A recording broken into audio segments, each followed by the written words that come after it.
Welcome back to another session of D&D with the Unfortunate Son, session 57, a buggy situation. Don't worry, Ned has yet to get any of the butt bugs near him, as he has been making sure to clench the entire time. But for those who missed out, Fight as ever, baby.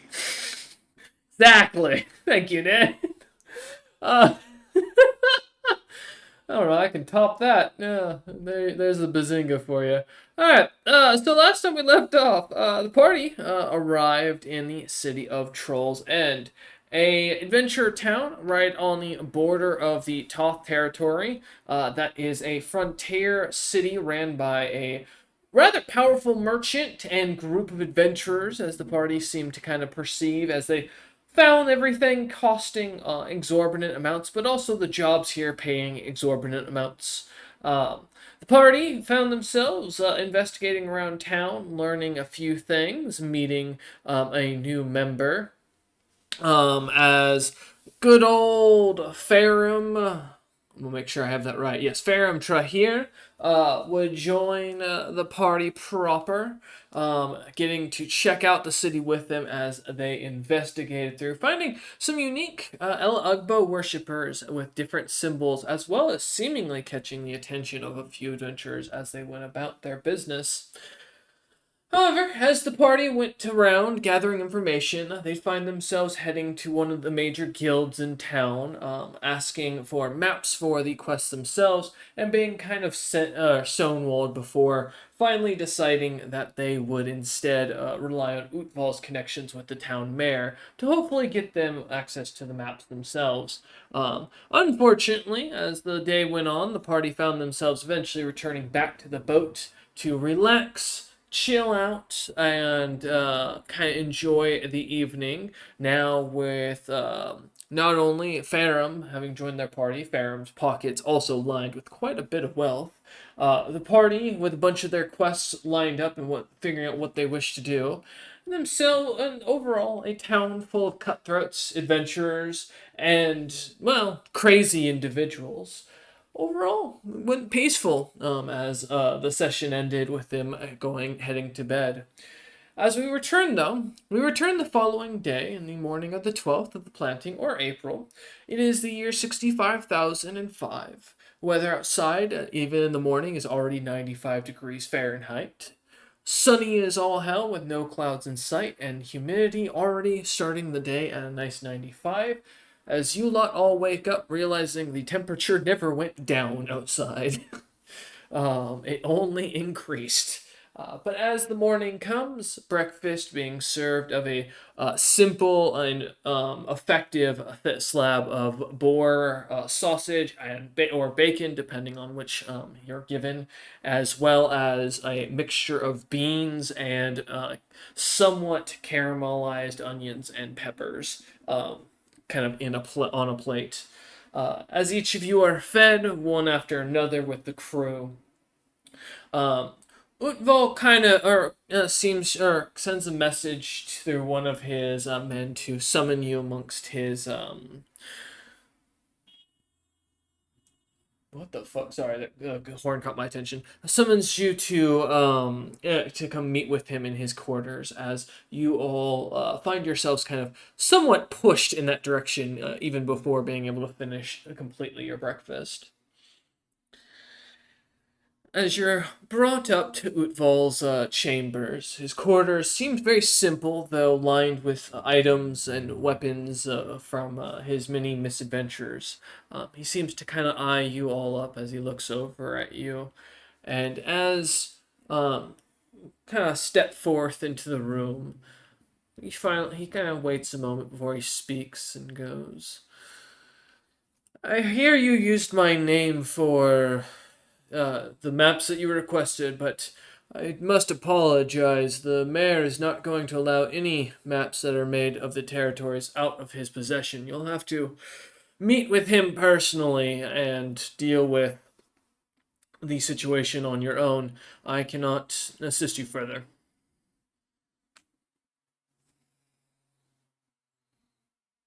Very well. We can go and seek out the mayor then.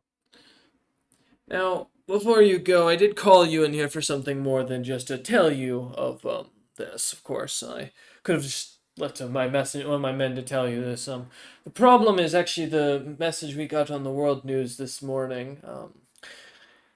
I kind of pauses as you see him kind of look on with a bit of concern on his through his eyes for a second on his face as he goes. I don't know how to tell you this, Domnander, but I think things have not gone well back home for Utham, or Regan Utham, rather. Um, we heard a disturbing report today that, as he kind of paces back across the room and continues and goes, that a dragon of a pyroclastic scale color has not only awoken in the deep mountains near Velcomen, but as well that it's taken under its control the powerful undead wyvern known as the Mother.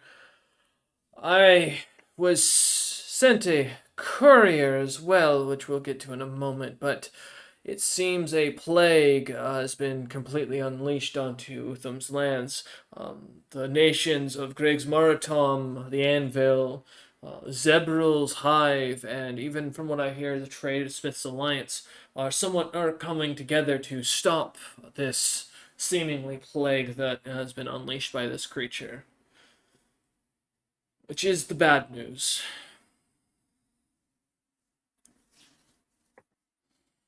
Kind of I pauses. think Mm-hmm. Go I ahead. think Domnander is just like stunned into silence. Like as soon as Uthvil starts mentioning like the Frost Giant lands and Utham like has tensed up and just is completely still and completely silent and is just like waiting for Uthvil to continue. But he looks like very much maybe not the newest member, but I think everyone from the party who knows Dom would know he is like extremely stressed out by this news. Yeah, looks at you and goes, "The worst news is what came in this letter." So he kind of pulls it off his desk and holds out the cracked wax seal to you, Domnander, and goes, "I read it, as I didn't realize it was supposed to be for you. I thought it was from Utham to me. I do apologize for it, but I feel it is my duty to ensure that you read this fully as he hands it to you." Um, Yeah, Domnander will take it and like quickly open it up. as you kind of open it, and it's Ned and Kez and Ferrum kind of sort of lean just to get a better look at what it reads. In giant, it reads, "Dear, well, I don't know what to call you anymore. The unfortunate sons are from here on out considered criminals in my lands and are no longer recognized amongst the frost giants as welcomed, let alone seen as anything related to me. Domnander, you have officially proven to me that adopting you was the worst decision I could have ever made. Not only did you bring such doom onto my lands through your inaction of warning me of these things, but it seems that your action combined with that of your party members has caused probably the near fall of my land and put my heir and my family at risk. There's nothing that I want you to do or ever return to, or think you can return to. I officially do not recognize you as anything but the peasant child that you were. Your family would be look on to you, or would rather look on you with disgrace for what you've done. Signed, Grand Regan Utham of Clan Grunaga."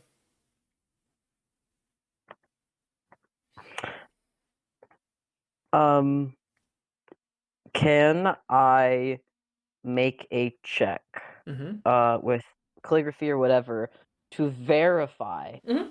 that this is Utham's personal hand? Like Yeah. not an assistant measure. Like Domnander would know it, would have Mm-hmm. received letters, would have seen it for years. Make some roll to verify this is his actual writing Yeah. Give me and his a. actual penmanship. You can either give me a calligraphy or a sense motive check. Oh, I think it's got to be an old-fashioned sense motive. I think of all the time this could be. Yeah. 27. Okay, 27. This is not only written by Utham, but you can see it is personally signed by him as well. This is his handwriting. Um, I think Domnander just reads it. In like perfect silence, like still not moving, still not like showing outward emotion. And as soon as he's done reading it, closes it because he notices the rest of the party like trying to read it, like just Mm-hmm. shuts it for now and just looks at Utfall. Um the dragon. What is the dragon? What happened? Yeah, like stands back up after sitting resting on his desk and looks at you and goes, "A dragon that, according to an adventurer who reported on it after the situation got out of hand at the beginning of the year, mentions that you lot, alongside himself, I think his name was Sin, something of the sort, Red Troll fella. I'm not sure if you recognize the name. You Mm. reported that you lot ran into a undead wyvern, and not only that, but as well as a dragon inside of a mountain. One that supposedly had marked you lot with an ancient and very dangerous religious marking. He apparently believed and reported that you lot would let Utham know about the situation, and according to his report, you did not. At least, according to what was not filed, you did not. Well, when that dragon finally awoke, my understanding is all those undead skeletons and bodies that were buried alongside of it started rising, and, well, due to the dragon's ancient history of something of a necromantic powers, which I don't know the full information on, all I've been told is it's very strong, and according to the books, if it's the same one, it's a threat that was powerful enough to scare the demons and the sloths of its era. Um, the creature is capable enough to raise an undead army of even liches or demi-liches that could rival, shoot, Smovasi easily, if the two stories are true.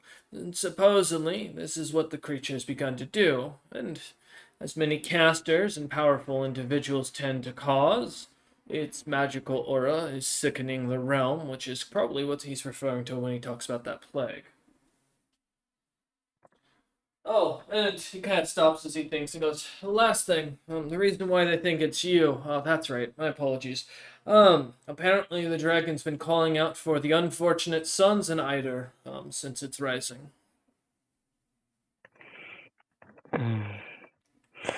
It's it must be the dragon we ran into months ago, Years. if not years. It marked us, and that much is true. But we were in Zebra's lands. He would know. They would know. We've been in the Underdark. I don't know what. And then Dominander pauses, and I think the gears turn in his head. Um, do you know when it was released? Is there a day? Did they Huh. get a day and a time? Yeah, like looks to the ceiling for a second as he kind of thinks and goes, "All I know is that supposedly, well, rumors are abound that Utham figured it out about a year or so ago, about a year and a half ago, roughly. Started calling for other nations to assist him. There was rumors of a whole paladin order being shipped over from Diamond's death to reinforce the front and take most of the brunt of the force, as well as other forces beginning to move. But from my knowledge, supposedly the dragon didn't get out until the beginning of this year, about 4 months ago. Is out of character. We were 7 months on the boat, weren't we? Yes, if you're wanting to know when this creature would have escaped or was first like being unleashed, you guys ran into it 4 years ago. Yeah. Yeah. So okay, so Dom was like trying to get a timeline of if it was the same day he made a pact with the Soul Dragon. Oh And if he's being no, told roughly. 4 months, No, yeah. not at all. So Yeah, so I think some of Domnand, like, he's still very, very stressed out, but I think some of his, like, immediate concern vanishes, and he's like, 4 months we were on the boat with you. Those that time. We were in the Underdark. I know we ran into it. I know that it knows us, and I don't claim we didn't fuck up with the mother in this creature, but we didn't unleash it. What it wants with us is because we briefly encountered it and managed to survive. It wants to finish the job, but I'm not even a magic caster. I don't know how I could have unleashed it, let alone the world distance, half the world distance away from it. Well, But well, just shrugs. I know this handwriting is his. And I think Domnander will like just offer the letter out to Ned or to Kez, who is here in spirit, for the party if they want to read, and he will just be like, Excuse me, I'm going to get some air." And we'll leave to go to the deck of the ship. He doesn't want to be here when the party reads it. As, as you kind of look it over, reading it, while watching as you walk out, and looks at Farah and Ned as Kez kind of looks it over and kind of like holds out for them to kind of get a look at and goes, as Uval looks at both of them and goes, you two might want to step out. I need to speak with Kez Nanak alone as well, if you don't mind. Of course. And I will, no. after Hmm? being very confused reading, I will not fully follow Dom, but I'll like go up to the ship deck as well, Okay. just in case he'd like to talk. Okay. Also, by the way, my character doesn't know Giant, so like they're fully unsure what the fuck's going on. Fair. They're just standing there. Conversation, Yeah. Giant. So like, But Ned also like very they're clearly they're is just like yeah, they're just picking up some bad pondering how vibes, any of it and makes sense. You, Right. you, Herm's just like picking up bad vibes. It's like, I think I'm gonna just be quiet. I'm just gonna let yeah. this Does kind of go anyone how it translate go. for that Hey, poor hey, guy? Fair. Don't worry. As the awkward white kid in a group of guys who only spoke Spanish with each other, I know exactly how you're feeling. Saw Dom get handed a letter, heard some words exchanged, saw like immediate tension. He left, and then you looked over at a letter that made no sense to you, and now you're just like, yeah. Yeah, like the Um, problem was Firm was gonna like ask about like doing something like a trade deal with Utfall, but like Mhm. as soon as they kind of saw the vibes not doing so well, they were like, this might not be the time to bring Okay. that up that's why. actually. Hey, I think As emotional intuition. So, Ferrum, as you hear, or as you see Ned kind of respond and turns and starts walking, are you gonna follow him out? Yeah, no, Firm's just gonna follow Ned Like, out because I they don't think totally know what's now's going the on. time. Yep. Yeah, they're like, yeah, Yeah. I'm gonna go. Oh, okay. As the two of you kind of follow after Domhander, Kez, and and Utval begin to kind of speak quietly as you two head up onto the top deck. Well, as you come up, you see Domnander kind of standing at the front, at the very front of the ship, kind of looking out over the town and the vast forest kind of beyond it. Dom, as you kind of stare out at the view of thing in deep contemplation, what's going through your mind? I think Domnander is like, oh, Throwing pots at people? throwing shit. Okay. So Yeah. Domnander No, just picks up a Domnander is cannonball and just drops it on like, some poor person. Alright, cool. yeah, I'm shot putting it like across the ocean. No, Domnander is like, I guess the best way to put it is unraveling, but the kind of like unquiet unraveling where you're like keeping it in because you know there's people, but he is like gripping the railing, and it's a good thing his strength modifier is low, or he would probably be like splintering the wood, just like hunched, staring like blank, like pure blank eyes into the depths of the water, and it's just like breathing ragged, running the words like he's already memorized the words, and it's just running it over in his head. I don't know what to call you. Adopting you was the worst mistake. You are not welcomed here. You've brought the destruction of my lands, the destruction of my lands, destruction. And it's just like bigger and bigger. replaying, and I don't think he even right now has noticed the party is followed unless they like alert themselves. I think he's literally just like completely still, other than like the ragged breathing, and is like trying to keep it contained. But I think the party would see that the scales on his arms, like the dragon scales he's got, have gotten thicker, and there seems to be portions around his like face and neck where they are like beginning to grow, and he's clearly like holding back some kind of physical change as well as an emotional outburst. Like there's something he's like trying to keep at bay right now. Okay. Uh, all right. As Ferrum and Ned, as you come forth, kind of seeing Dom, kind of staring off with 1,000 yard stare off into the city, as he continues to white knuckle the railing of the ship itself. Do either of you wish to do anything? I do believe like Firm would lean over to Ned and be like, "I do apologize for bringing this up, but what did that letter contain? Sadly, I did not. I'm not able to understand what the language that the letter was written in." Ned kind of like staring off, but staring towards Dom. Obviously contemplating himself, kind of thinking. But will quietly kind of like lean towards you.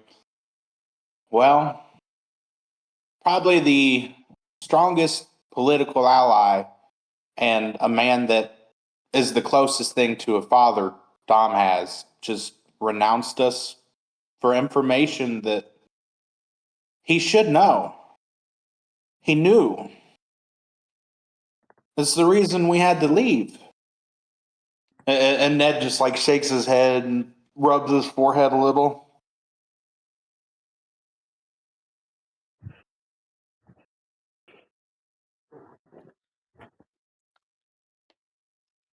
All right. Ferrum, as you were kind of told this by Ned, do you have anything to say? Uh, no, I think Firm's just gonna kind of like go get out of the way, and they're just gonna smoke. They're gonna just smoke from their pipe and just kind of let like Dom and Ned kind of work on their Process. feelings. Okay. Yeah.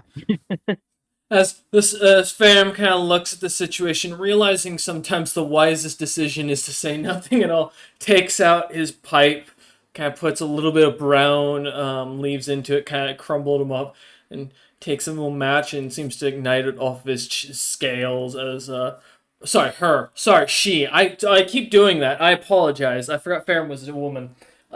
She kind of lights it and then begins to toke off the thing a few times as some of the smoke kind of starts to pop off, and it just stands there quietly. Um, right. But as Ned and Domnander, as you're both kind of left there, kind of for a moment, thinking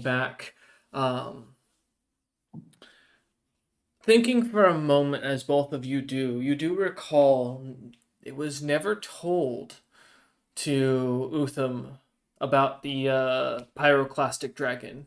You told him of an evil cult that you lot had found, but you never told them of that. I did check the recording.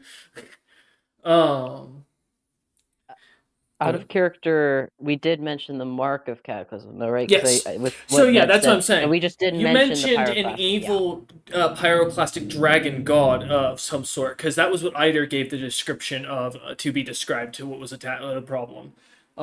He did Mm-hmm. not comprehend, I guess, or it wasn't understood at the time that the skeleton that was there was also some sort of manifestation, not just the one that tried to Mm-hmm. rip into the material plane. Yeah. Okay. You did warn about the mother, so that was already known. To be very clear, so Yeah, because the mother that was a part wasn't the known. issue, though. To be to be clear here, but as you two kind of think back on this for a moment, silence, kind of looking at it, a lot stacked up when you guys were in Utham's lands. Every time you appeared, the gods seemed to tarnish your time there as much as they possibly could. As you both kind of Mhm. stand in quiet contemplation. It's the I wind. think Go ahead. Ned would eventually walk up and stand kind of like shoulder to shoulder with Dom facing over the edge. I I don't know what this means, and it doesn't make sense to me. But we will figure this out. You know, Ned, I've feared this day, but I am not surprised by it. I was told when I was younger what I was made for, and that was destruction. And when Utham found me for the first time, and he said I could do more, that I could be more, I believed him. And everything I have done to try to bring honor to what he did, to try to change that fate, every choice I've made has only proven my mother right. How do I fix this? Even if I can kill that dragon, even if we could stop the plague, the damage has been done. I've been disowned. I was already on thin ice. I don't even know why it would be tied to us. I'm tied to a different dragon. I still have to fight Oat. I. Ned, I am losing myself, I think. And I think Domnander will turn to look at him, and for a second, like, you see one of his eyes, the eye that doesn't have the eye patch, change form, the slit pupil growing, the shape of it seeming to alter, and you'll see like part of his face grow with scales, and you see the beginning of like the skull and musculature start to change, and then he kind of inhales, and it all like reverses, and he's back in that like giant humanoid like face shape. Um, ever since I slept on the ship, there's more to this dragon pact. And now there's a dragon destroying my homeland. If I go there to kill that dragon, will I find myself facing an enemy, or will I find myself facing a reflection? Because I do not know. I don't. Well, I think that really that is an answer you have to find yourself. But what I will tell you is, sure, you may prove them right once or twice, but along the journey, you've done a lot of good. And, they may not see it now for whatever reason. And I do feel there are beings at hand that do not want us quite where we want to be. And Ned will kind of like stare off into the sky, kind of insinuating, but not saying what Kez might be able to hear. Mm-hmm. And just think, it could be worse. You could have accidentally gotten yourself into a deal with a god that wants nothing more than you to kill everything and everybody. And Ned will kind of like smile, but you could kind of see that flicker of fire in his eyes. Yeah, I think unspoken Dom recognizes what he's referring to and kind of dryly like chuckles. The dragon that made a pact with me is practically a god, and the dragon I had to kill before that is worshipped as one. Man, I really fucking hate divinity. Amen to that. Ned, there is trouble brewing. There has been, but it is getting worse, and I do not seek destruction, whatever my fate may be, but I am I'm being pushed to a wall. I can see them closing in on me. I can feel the cage and the bars every time we make forward progress. And Kez is Kez is being locked in his own cage. He's been in there for a while, and when I spoke with him before, when I asked him what would happen if we were pitted against each other, so to speak, he seemed quite confident he would do what he deemed necessary. And I know you're not involved in the same drama as us. You have your own God drawing you in a different path, and if it puts you against all of us, that is what happens. But you've always been quite grounded, I suppose, literal and otherwise. But if you are thrown into a position where you must choose sides, I don't think you should be drawn into godly worship, but I also don't ask that you choose me. I don't think everything is right with the deity Kez worships, but I don't claim to be the better choice. Just look out for yourself and whatever will happen. Well, I don't want to say that I will have to choose sides, but you don't have to worry about divinity being part of my decision. I will, I may be tied to a God, but the only one I will obey is the one that controls the waters and the land and the air. And nature is finicky. It will get what it wants in due time. Hmm. I suppose that's true.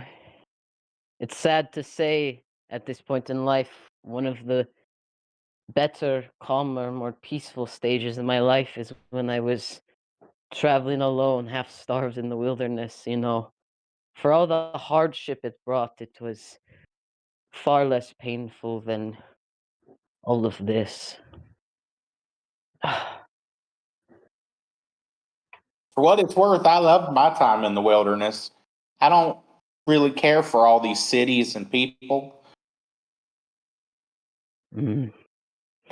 Perhaps we should focus back on our quest then. I think the sooner we get out of this city, the sooner we are doing something, I think I will feel better. Plus, our newest party member is no doubt in the dark, confused, and I'm not really in the mood to do any heart to heart with someone else. And kind of like glances over at Ferrum, who's just Listening to two dudes speak Spanish to each other as he Yep. enjoys this in the background. Yeah, yeah. Firm just kind of sees you, and just kind of gives you like a half wave, and their face is just kind of neutral. They're not like they have no idea what's going on, but after hearing what they're kind of just like the wave wasn't like as like trying to be like happy. It's just like yeah, I'm here if you whatever you yeah. need kind of wave. It wasn't like anything more than that. No, I it's don't. I did come give here, I'm him sexy wave. Good. I, I did give him enough explanation to not be confused. Mm, that is good. It is a sore spot I wish not to prod at. I I I did leave also out the wish. whole cataclysm thing though. Well, with the mark they have on their chest, I think there are bigger concerns for Ferrum right now. Anyway, I don't know that I want to wait and hear Kez's input on this. I think while they're he's talking with Utval. Perhaps we should go and speak to the mayor and get those maps.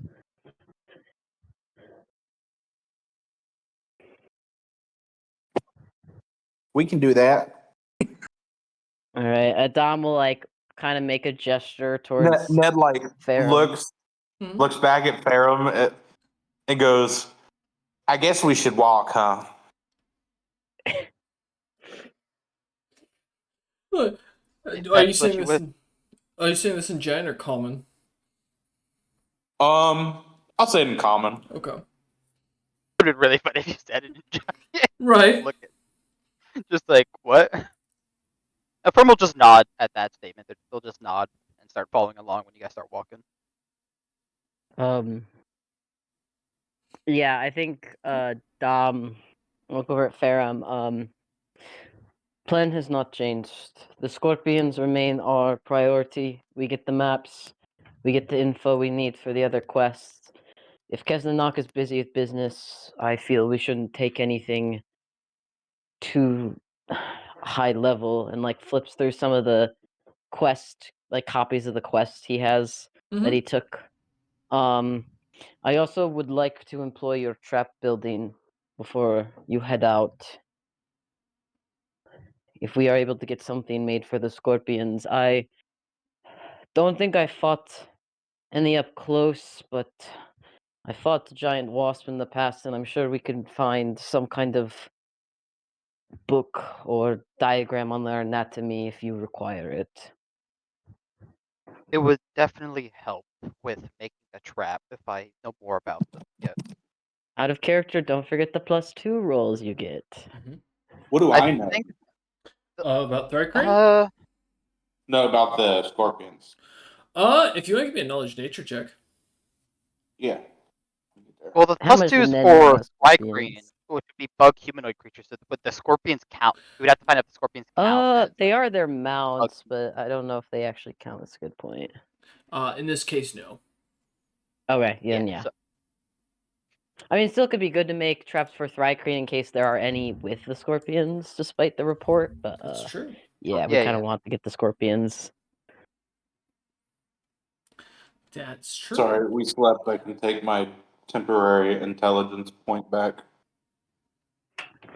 Oh.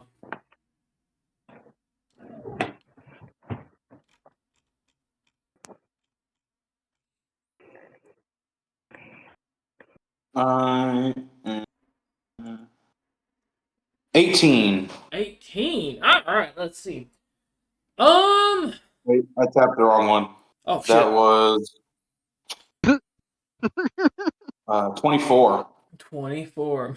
Sorry. No worries. Yeah, so as you kind of look at the listing for the Scorpions, let me find my listing because I've got to scroll down a minute. Which one was this? Oh, okay. So this was okay, Miner's Life. All right, fantastic. As you kind of look at this, it's hard to gather what this could be for these creatures, what kind of scorpions, but given what the description and the price, it's probably likelihood it was a larger scorpion that they probably encountered, or on the size of potentially gargantuan or colossal. For what you know about scorpions themselves is they don't often come in by themselves. They're often in colonies, and the bigger an individual scorpion is, the larger the colony usually is because they're clearly eating well. So usually that means that there's a lot of them in a sort of swarm-like thought process. Given the area you're in, this would be the perfect temperament, and a nice cave with a that's been dug out and with a bunch of holes would make a great place for a scorpion colony to set itself up in. Beyond that, let me see. They are poisonous, and you would know that roughly, they are really, really good at grappling. I would give that information. All right. Okay. As Ned puts away his own peace pipe. I know Kesnanok, I believe, had a spell that could assist with creatures that would grapple and otherwise hold an enemy still. Ned, I'm not as familiar with magic. Are you able to prepare or cast magic that could keep us from getting pinned down? Ned, I think it's I don't think so, but let me look. Oh, okay. If you need time to prepare it, we could spend that time gathering information from the maps and crafting traps if you need another day. Oh, yes, I can. I'd say most of the cleric spells that Kez has access to that are like either like stopping power or like damage, Ned should have access to.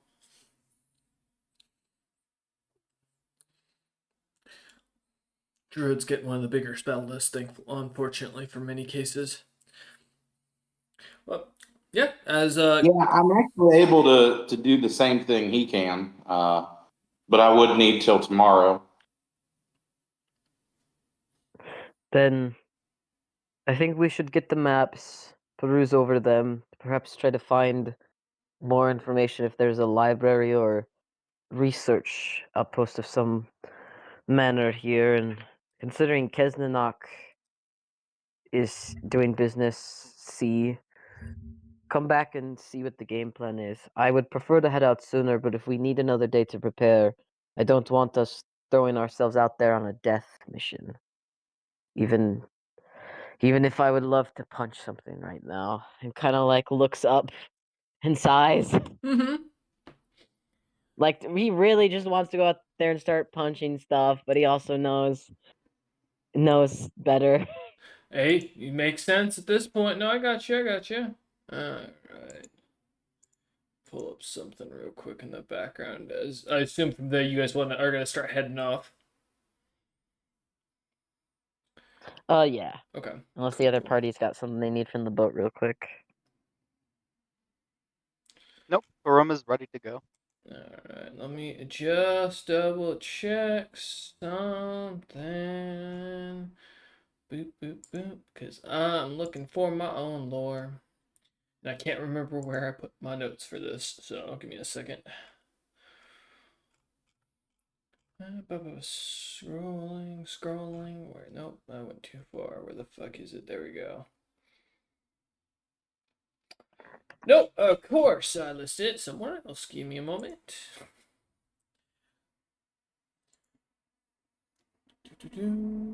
Alright, that is not what I'm looking for. Nope, nope, nope. Where was it? As the DM, normally you keep all of your notes like right on hand, and it's real easy to find things, but somehow I've misplaced something. Uh-oh. Yeah. Un momento, por favor, good sir. I think it might be in my Friday information. Give me a second. Yes. Okay. Cool. Found it. Yeah. As you head into town, continuing as you were, you find yourselves walking up into this kind of the far end of the city, closest to the large wall that's a few miles away from where this town's kind of located, being on the kind of eastern end of the town. As you head towards it, you do pass by the large open gate that seems to have a somewhat walled corridor that kind of leads down all the way back towards the wall itself. As you see merchants and kind of patrols kind of going in between or going down the pathway and heading back towards the top territory. But as you pass by, heading towards the large manor that kind of sits on a little small hill about another block or two away from this gate, its large gardens seem to be quite vast, surrounded, filled with beautiful glowing flowers, as well as many breadfruit trees that seem to be currently bearing their fruit. As the smell of the loaves of bread can be kind of found in the air as you walk past. Um, Yep, I will get it, Ferrum. One day. I apologize. But as you lot kind of head up towards the manor's doorway, you watch as someone kind of walks through, and you see a dwarvish fellow who looks to be kind of short, light skin or red skinned with kind of dark orange eyes. that seem to glimmer as he kind of passes by wearing the sigil that you all recognize that from Eider's original sigil of the Frost. Give me a second. Not hammer, Frostbuster sigil on his chest as he kind of as this dwarf kind of looks up at you, his red skin kind of glimmering, his beard also a dark red. As he makes eye contact and looks at you a lot, and then just kind of walks around you as he apologizes as he moves around, kind of goes around to get to the other side of the road. Yes, the first unfortunate daughter, it's true. As the dwarf kind of walks off, as you kind of see them, they seem to kind of look back at you once or twice. They're dark armor, kind of giving the appearance of a heavy plate made of some sort of darkened bronze that has been kind of put together, but it's rather ornate as they pass by. Yeah. My audio briefly cut out there. What was the symbol that he had on him? The frost hammer? House Frostbuster. Frostbuster. Correct. Am I able to make a standard Dom maneuver? Sense motive, since he's repeatedly glancing back at us and is being very unsubtle. Sure. What are you trying to very clearly like, what's his deal? Why is he looking at us? Is he looking at us because we're a party of freaks, or is he looking at us because he knows who we are and has some kind of problem with us? No worries, yeah. I'm also, guess I could do a separate roll for this. Does Dom recognize House Frostbuster? Yes. So as part of the audio cutout that you missed, that was the same house sigil that Eider wore when he first arrived with you lot. That's what I thought, but I wanted to verify because Eider's last name was so rarely brought up. Yeah, I got a 23 for my sense motive. Hell yeah, give me a second. I'm just typing something for myself. So I have this for later. Alright, perfect. As you look back for a moment, kind of eyeing them up, they do not seem familiar at all to you, but because you kind of see the sigil mark, your party's pretty notable in appearance. If this individual might be looking for Eider, if they are a member of the clan, expecting to see them amongst you, as they seem to be looking about and trying to figure out, given that like your party's appearance.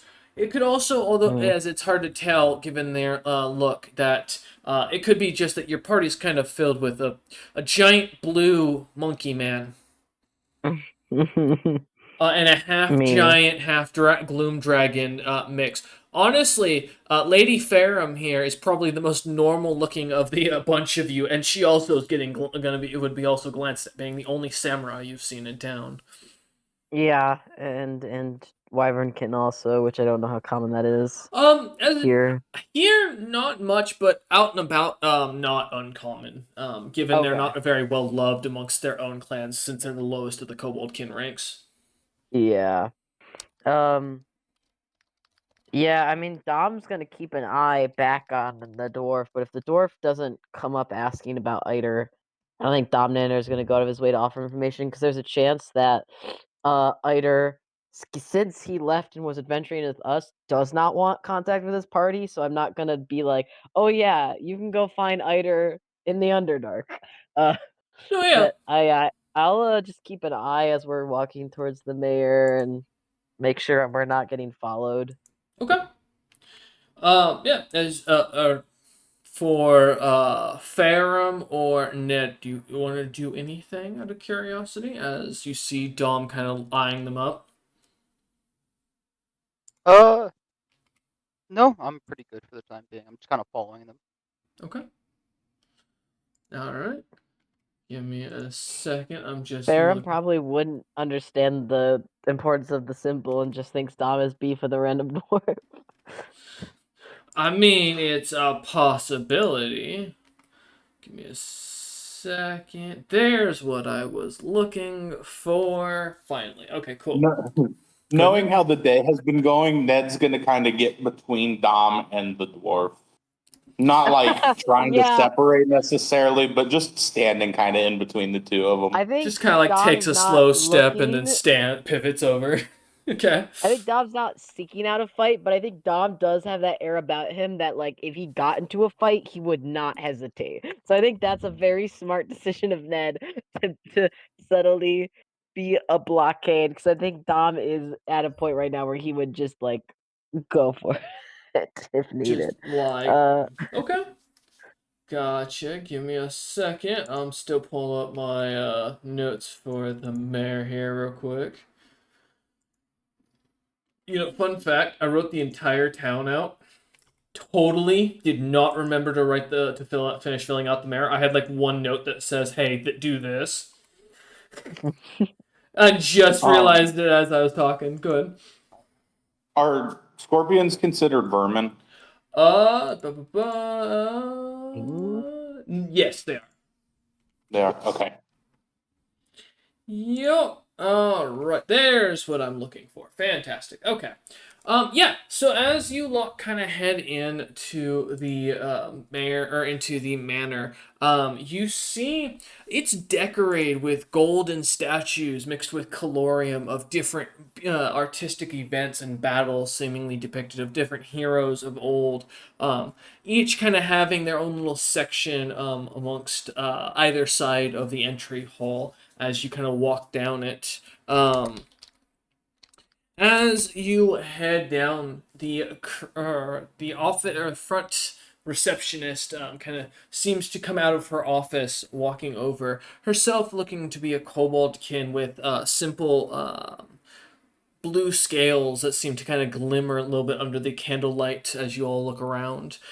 She kind of walks over her attire, very simple overall for someone of her status, but very mercantile in appearance with almost what I'd call more of what would be a lacking in ornament mercantile outfit. Very simple colors, not many no gold or jewelry added to it.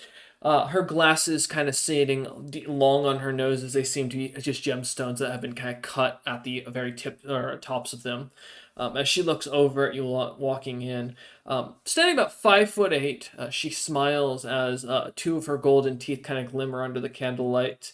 As she looks at you and goes, in common, can I help you lot? We have requested maps and been informed that we must meet with the mayor in regards to receiving those. We are the unfortunate sons traveling with Utwal of the Golden Axe Company. Yes, you are here to meet the mayor. Yes, I recall your meeting wasn't supposed to be for another minute or two, but I'll let her know that you are here early. Would you like any refreshments, a bite to eat? Well, okay, sorry, I was reading a comment. I think Domnander just shakes his head no in regards to the offer for food, but we'll let the other party answer for themselves. She looks over to Ferrum and Ned. No, I'm all Herm, right. Herm will say yes. She nods at Ferrum and Never, goes, never, never pass down free food and drink when you can. she, You this never If I know when you might talk be too much, I starved. might have to poop, and I no worms.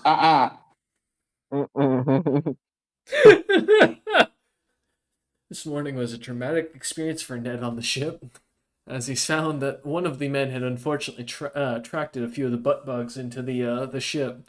Um, uh, as as the reception kind of nods to Ferrum, smiles at that, and goes, "Ah, of course. Give me a moment, and I'll have something fetched. If you'll follow me to this side office, we'll have the meet. She'll meet with you in here in a moment.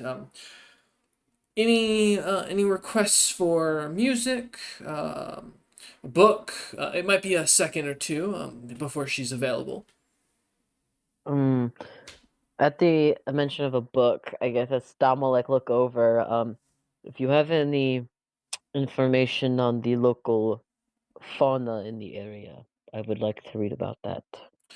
Sadly, we do not. Most of our available literature is, let me look. And she walks over to a bookshelf before kind of walking you to these large office doors, kind of just stopping at the doorway as she steps aside and goes to walk over and goes, well, we've got Worshippers of El Ugbo, the True One-Eyed God, the Ancient Histories of Selmica and Celsica, and a few others that are some local journals and submissions from adventurers in town.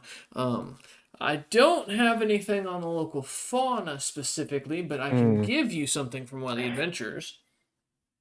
I would be interested, but I think I will take that History of El Ugbo book that has caught my The interest. Worshippers of El Ugbo, of course. And she grabs it down, and like it's a thick Yeah, Bible of about 600 pages. Domnander is going to study this like how you study a textbook for an exam that is worth 80% of your grade. Like, I think he sees this, realizes there's written literature about a conflict and also stuff that is very important to a fellow party member, and is going to channel all of his anger and frustration into dissecting this. And I'll make as many rolls as required. I want all of the information this book has. Okay.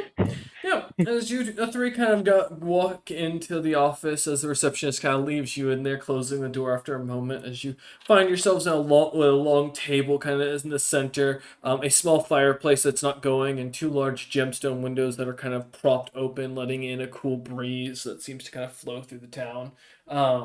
As you kind of find a couple chairs to sit down in as you start to crack the book.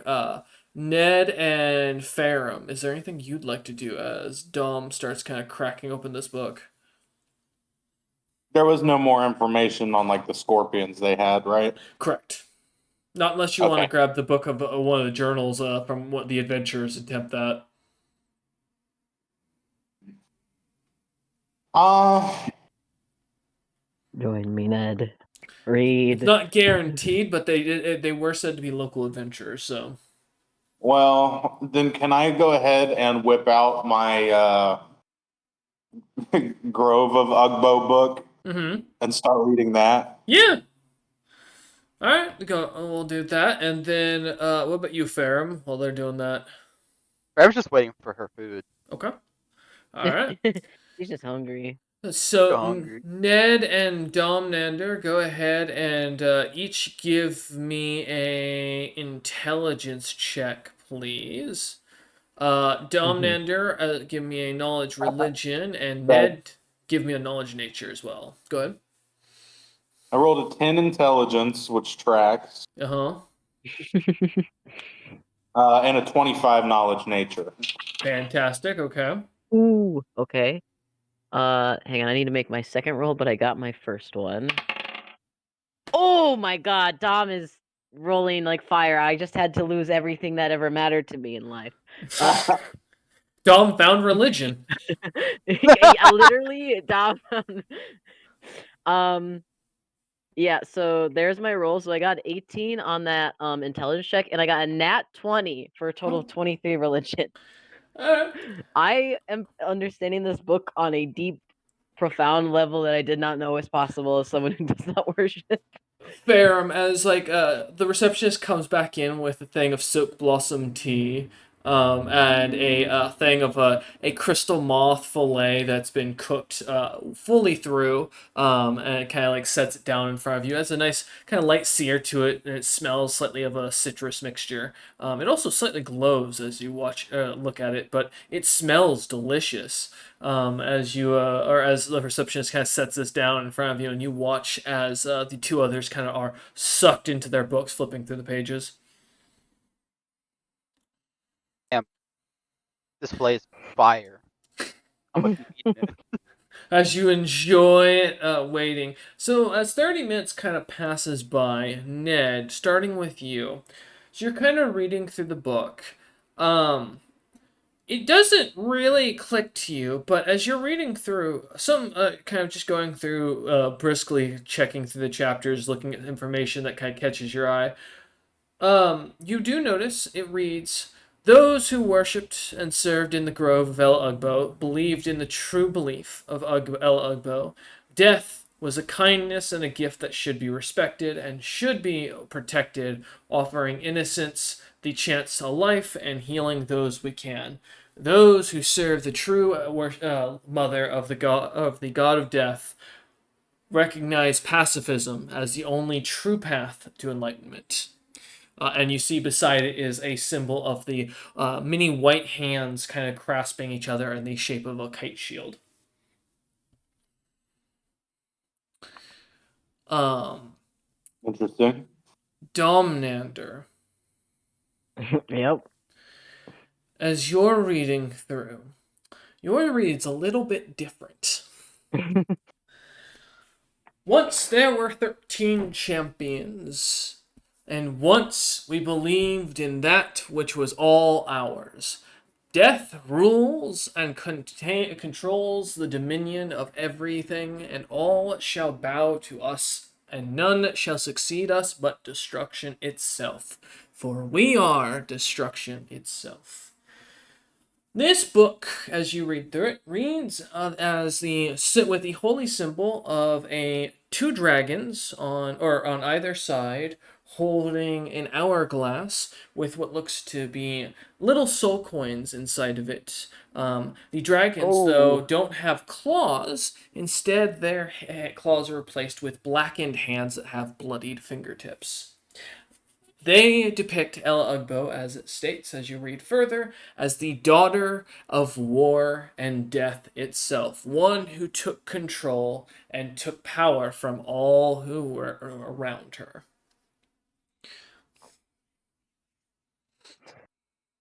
Okay.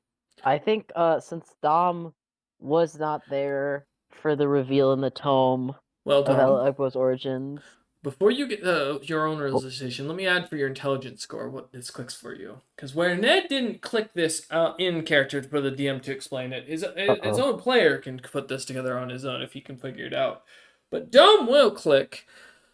Dom, you've heard now, as you look over kind of at what Ned's reading, kind of then look back at what you're reading, and then think about what Kez has mentioned throughout the time you've traveled with him. These are three very different perspectives of who Ella Ugbo is. One depicting her as an old mother, one depicting her as a young woman, and one depicting her as a crone. And as you kind of think about it and begin to put things together, it seems at some point this person seems to have either become three variations of the same god, or in truth, they never actually rose to godhood but took power from different domains.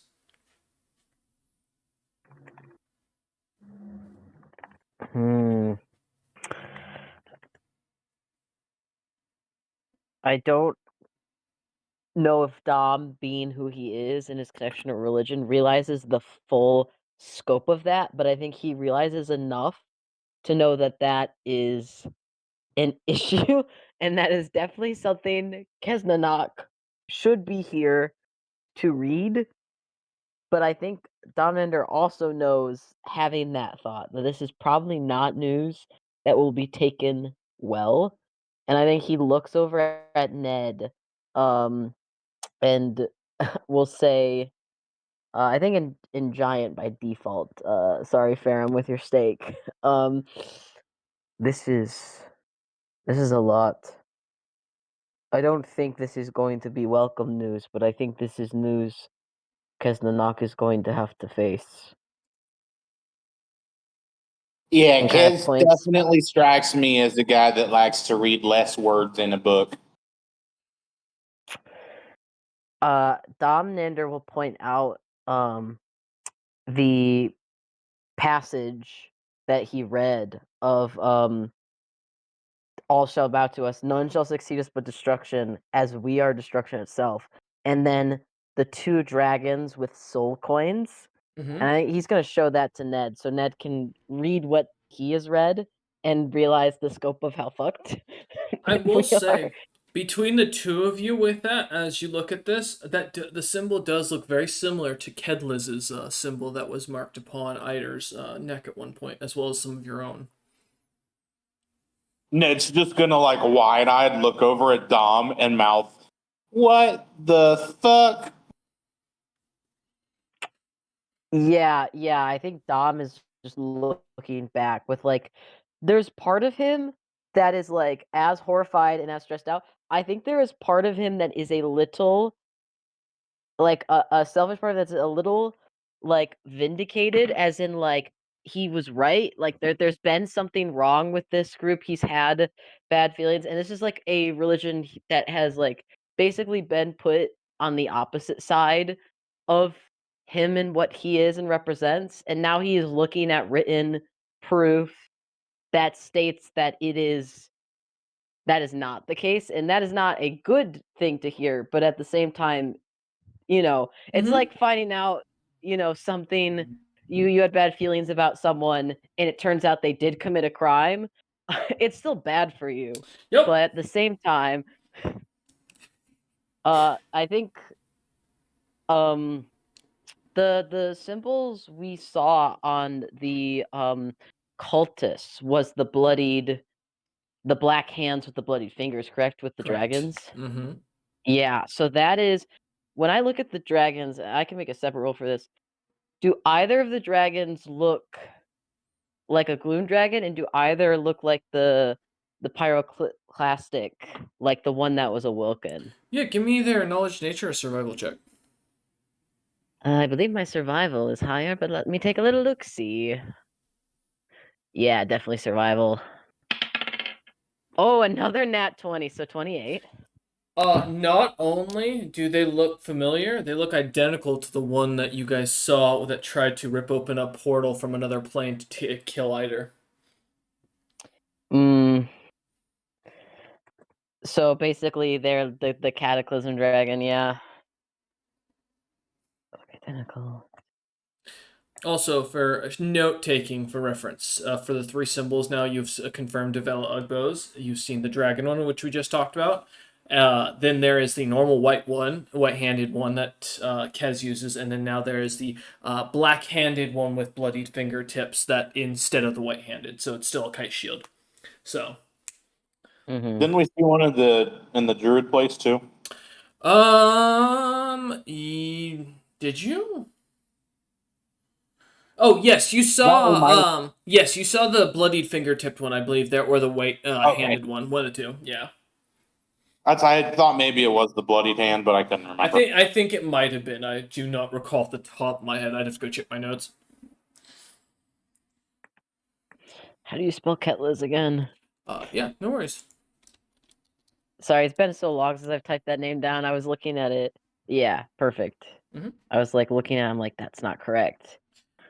Um, but as you kind of contemplate through this, speaking between the two, Ferrum, you can definitely tell they've seemed to come across something with the two, between the two things they're reading, and seem to be pointing at the or the multiple symbols that you've seen multiple clerics and paladins in this city wearing, as they seem to be like on their faces looking worried and concerned as they talk to each other and point at the symbols. Do you want to do anything though with that, Ferrum, or are you just gonna continue to enjoy your food? I'm super sorry. I had to talk to someone real quick. Can you repeat that real quick? I do apologize. No, not at all. As you look over, you do see that Ned and Domnander are kind of seemingly still speaking in giant, pointing at the symbols of the god, of this god that seems to be two variations to it, and as I seem to be talking about something, you recognize both holy symbols. You've seen the variations throughout this town in multitudes. Paladins, clerics, all throughout the town having both the white-handed symbol as well as the one with the dragons and the time or the hourglass. I guess Rowan would be like, we've kind of finished like eating their food and be like, what are you guys talking about currently? Um, I'll look at Ferrum and kind of look at Ned and look around. I mean, we've kind of been talking about openly, but is the receptionist still there? No, she left you guys in here and closed the door a while ago. Okay, that's what I thought. So we are reading on nature of the deity that Kez Nanak worships, Ella Ugbo, who is the power behind whatever mark was marked upon you. There's been conflicts as we've traveled between the information Kez was taught and believes in information that we have seen, but religion is not my strong suit, and other than where it concerns the party's safety and Kesnanok's own sanity, I try not to busy myself with others' personal investments, but we are seeing two different versions of her that are not the same that Kez himself worships, nor are their symbols. One of them totes pacifism and the protection of life, and one of them, well, and I will just show him the passage in the book, or show her the passage in the book, so she can read through that same passage. The 13 champions, that death rules and is the dominion of all shall bow to us. None shall succeed us but destruction, as we are destruction itself. And then the same symbol of the dragons with the hourglasses and then the blackened hands with the fingertips, like the same on the cultist that we saw at the tavern, and Dom will like tap that and we'll assume Ferrum will recognize it. Oh, what the hourglass with the dragons and the blood hands? Yep. Yeah, yeah. Yeah, that's on Something her. we just That's on her chest. Yeah, no, yeah, that's on her chest. So yeah, yeah, so she's a little familiar with that one in particular. So yeah. So and then Dom will point at the dragon. Will point at the symbol of the dragon, like the two dragons, and this looks strikingly familiar to the dragon that has just arisen and released a plague and is allegedly due to our actions destroying my homeland.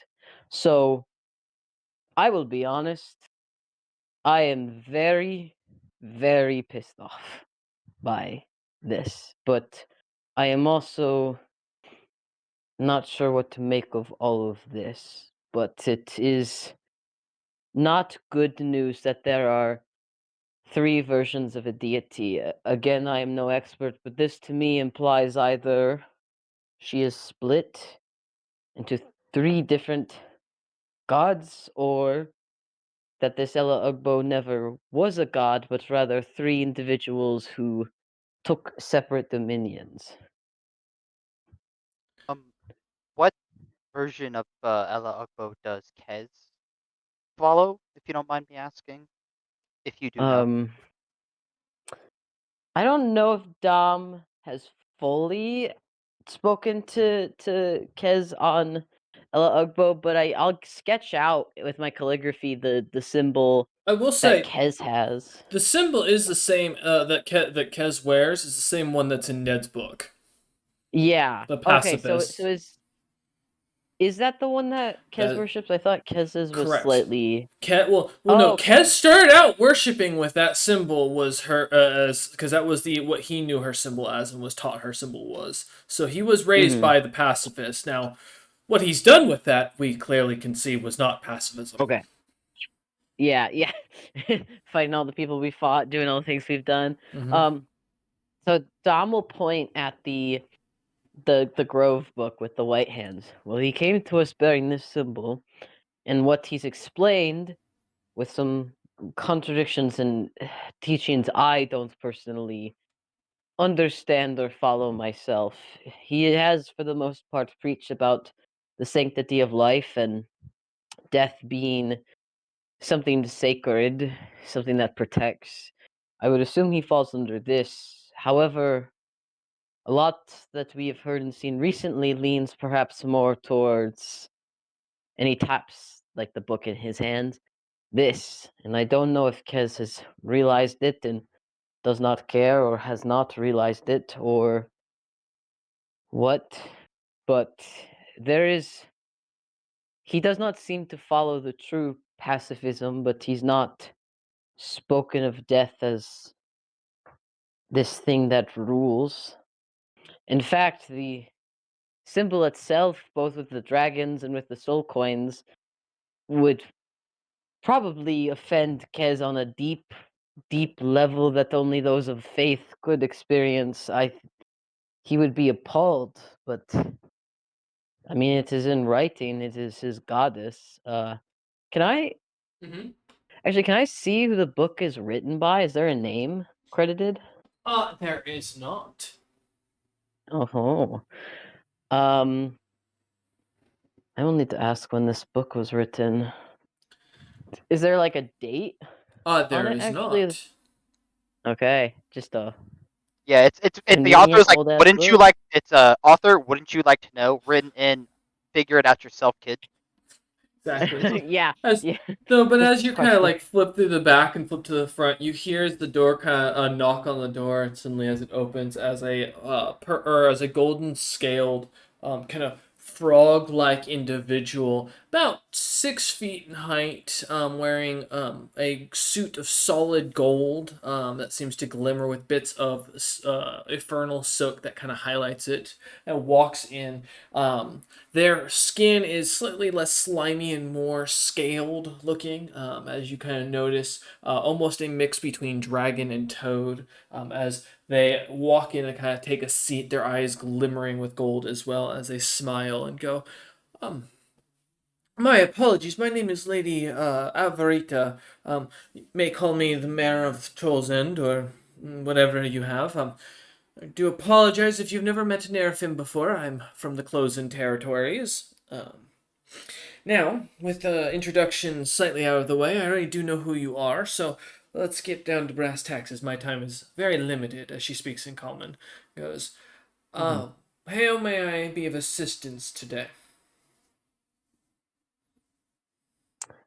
Uh, does it look like Ferrum is more familiar in the town? Because if not, Dom can be the Uh, y- face with you were told Kez Ferrum would gone. meet you there, but you saw them unloading a lot of Yeah, inventory. It doesn't take a sense motive to put two and two together. They probably were just recently in town with that much stuff they were selling. yeah. Okay, then I think Dom will like see that and just having been the one to help request the maps, will like close the book. Um, we put an inquiry in for some maps regarding locations in the nearby areas. We were hoping to do some research in preparation for some quests. Utval informed us that in order to procure these maps, we had to meet with you personally. Ah, you're the ones that are the newbies. That's why. Okay. Piece of advice: seasoned adventurers don't usually ask for maps on frontier towns because those maps are really valuable. A map noting where ores or passes or monsters are can be worth more than its weight of gold here. Because once you can set up a settlement in an area and you're in charge of it, if you can maintain control, you can become quite wealthy. As she kind of like puts her hands out like to the what she's built here in Troll's End and Yep. goes, as you can see. So, with that in mind, you'll understand if I'm a little cautious to show you any maps.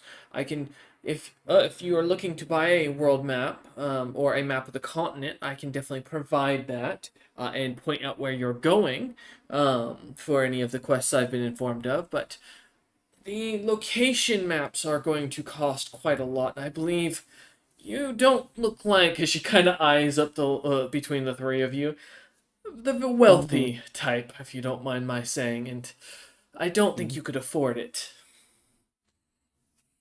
Our main concern is wanting maps. Obviously, information on geography would be useful, but more so, we need to know travel time and distance. We are Hmm. on a time crunch here. The Golden Axe ship departs in, I believe, a few weeks at maximum. Notwell's business is finished, and well, we cannot afford to be in the wilderness going towards a hive that is several weeks or a month away. If you're able to at least give us the information on travel times and directions to these places, that would help us immensely in knowing what we can assist this town with. Trust me, I have no interest in making a civilization, let alone trying to run it. You seem to have a good hand on things here. not into that sort of business. I really do like fighting things. As is the case with most adventurers who come through these towns. But if that's to be understood, then fine. I'm happy to assist you as a part of the services here in Troll's End. Wouldn't want an adventuring party speaking ill of me, especially one associated with the Ironheart Merchant Company, such as yourselves. So with that, yes, what quest do you have that you're looking into? Um, the miner's life was the first that we saw that seemed doable for us. And I'll like procure the quest and like slide it. I assume like on her desk. Mm-hmm. Um, we On the were also table. looking at yeah, the Queen's Peril and the Warlord's Touch specifically, but of course any information on any of the quests would help us determine which ones we can take. But those three were, I believe, the main ones we were considering at this time. And I'll like slide those two papers over so she can. I assume she's familiar with them, but just in case. Yeah. She looks him over, kind of take him one after another, and flips through them and goes, I'm familiar enough with these. I'm surprised you're not asking me about the book you're reading. As she kind of like flips through the quest, kind of looking him over. Hmm. Um, Well, you seem to be busy. I wanted to get the more urgent news out of the way before any personal questions were brought up. that's understandable. A miner's life will be 2 weeks from town. A warlord's touch is about a week, but the Ugbo Mage Academy is over a month away.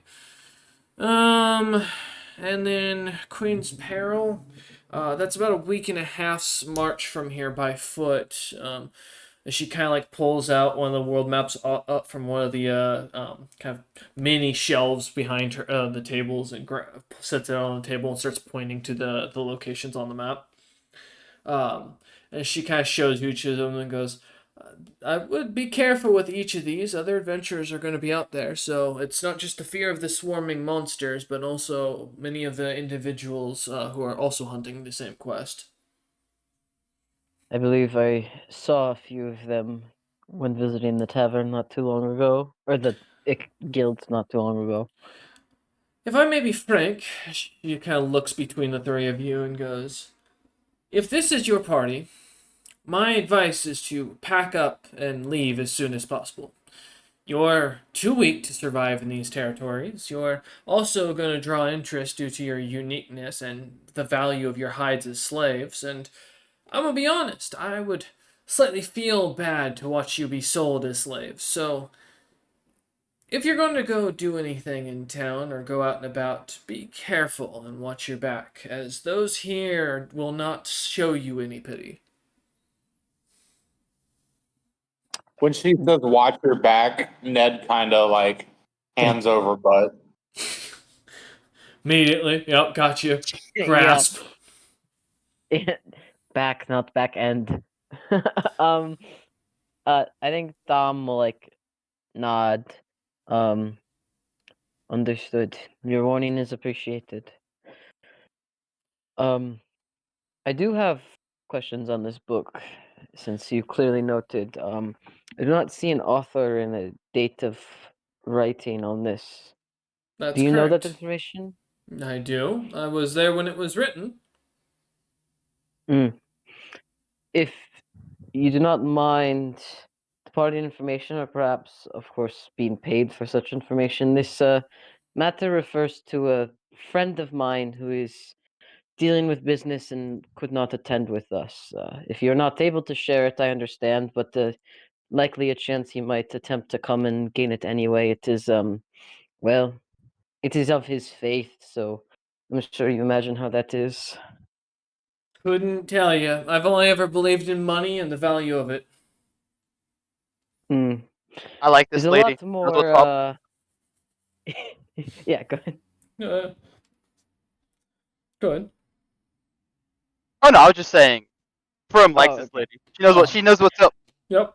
I think Dom, Captain like, was dryly chuckles.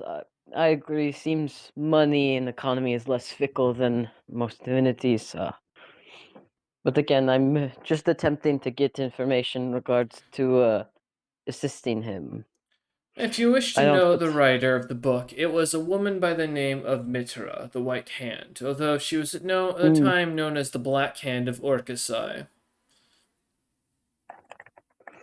And yes, if before you oh, ask how to spell that, I did have it written last time, but that no. is appreciated.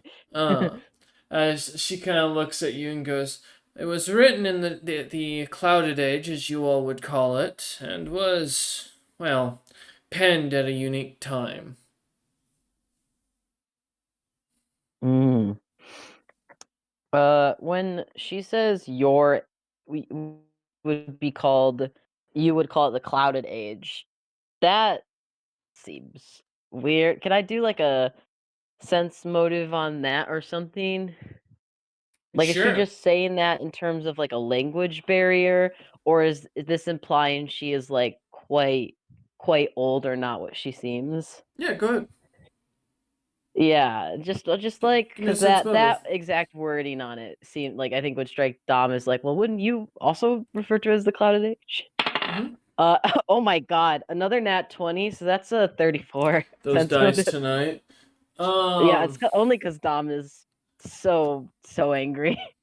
yeah, as you kind of gather, it's not a language barrier. Her comment is perfect. It seems to she seems to be implying that she said she knew when she was alive and there when it was written, which means that she was alive during the Clouded Age, the previous era before this era. So most likely, seeing that she's like scaled, is it safe to assume she's probably like a polymorph dragon or something along those lines? Could be a slod, could be Yep.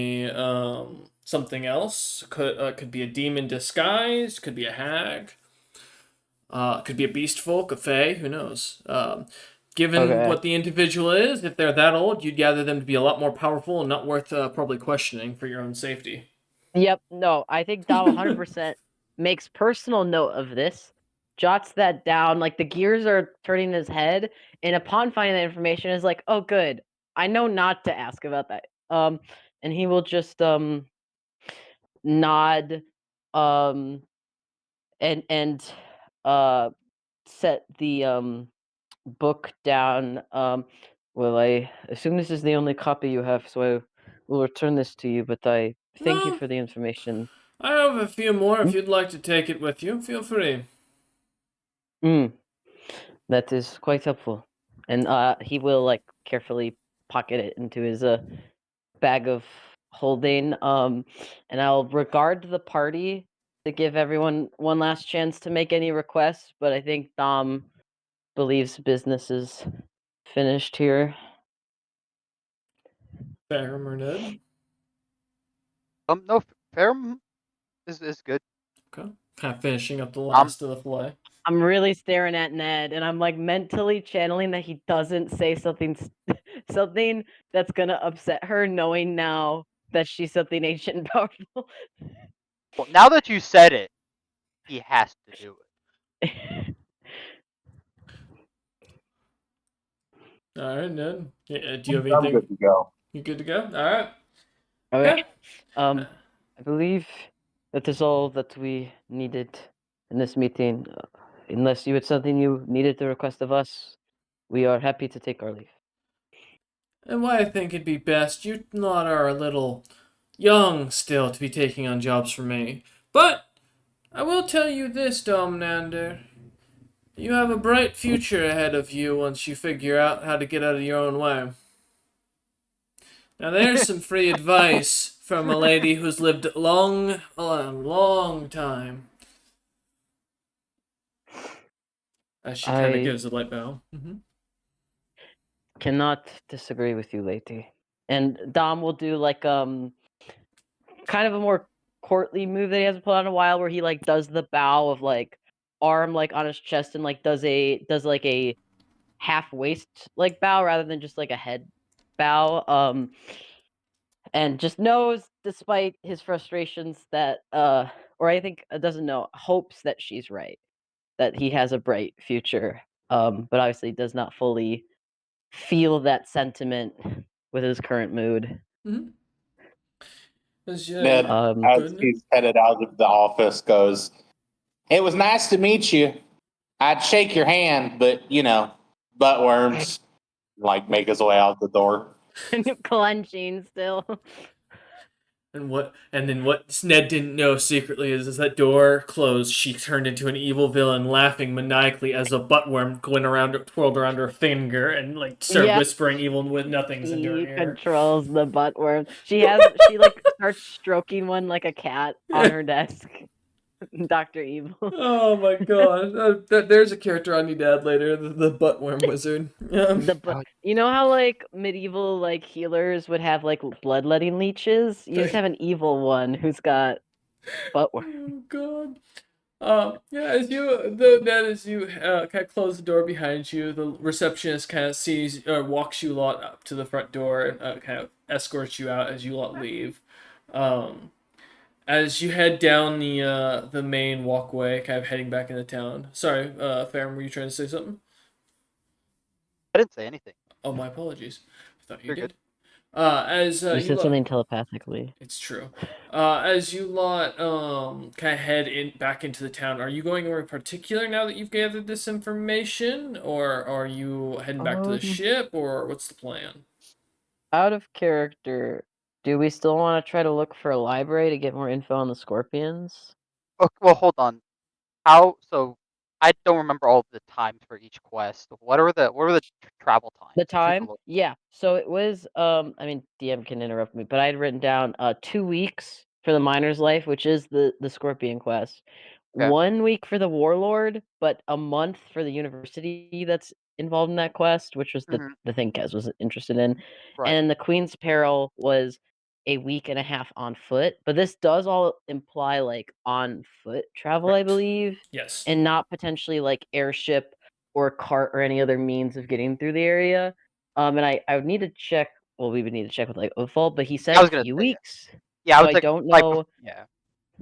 So that might imply enough time to do Miner's Quest or the Queen's Peril, but then like it would be like close. Yeah. Actually, DM, was this Hmm? time like one-way trip or is this like full round trip No, there and that back? was I one assume way. it was That was one one way. way. Yep, that's what I thought. So we would need 4 weeks to get there for the Scorpions. Uh, 2 weeks to do the Warlords touch and back, but we wouldn't be able to do the university at all without magic or airship. And then Um. um Queen's Peril would be like 3 weeks total on foot. Um. Here's one thing. Firm would say definitively they will not go with you if you're going to do the Warlord's Touch quest. They do Okay. not believe that they are at a level where that would be a wise decision.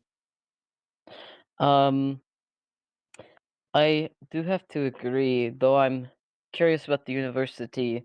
The fact that it is made a hive in, I believe what was a lich's area, the quest states, seems concerning about its capabilities. Powerful necromancer. Yes, that does not bode well. Likely resistance to spells, if not other things. I know Lady Oricia did warn us that we are not strong enough to do quests and likely are in danger here, but I do not really wish to sit and be a sitting duck. And if we are in trouble in town, I think sticking around it, we are still at risk. Unless you all feel differently, I think we should try to figure out better travel arrangements, but still make our way to do the scorpions.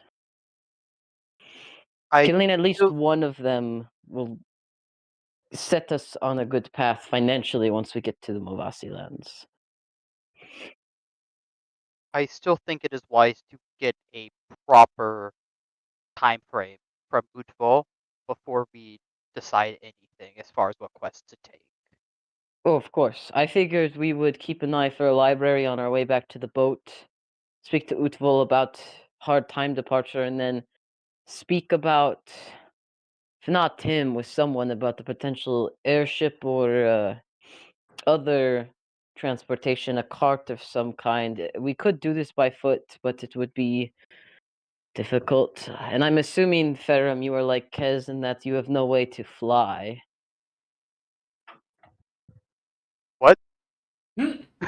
What? Yeah. Faram's like, what? Opens up, she opens up her arms, and she's like, I am a Whipperkin. I can fly. Wait, do you have wings? Yes. Yes, I have. Oh, They are I attached to my arm. I did not know that character detail. Dominator probably would have noticed. But Now yeah, you I guess have. just good to confirm you can use those. That I believe Kez is the only one who cannot fly. Ned can fly through magical means, and I can fly, well, non-magically. Kind of looks around being in public and does not I was saying with the clothes he has on, with his monkly robes and a cloak, you don't see wings, but he seems to look around, noting that there are public eyes, and seems to imply he has a way to fly, um, physically. Um, so other than Kesnanak, I believe we could attempt flying to that distance. Obviously, any thrycreen or giant wasp or insects capable of flight might intercept us in the air, but that would make travel time a lot quicker.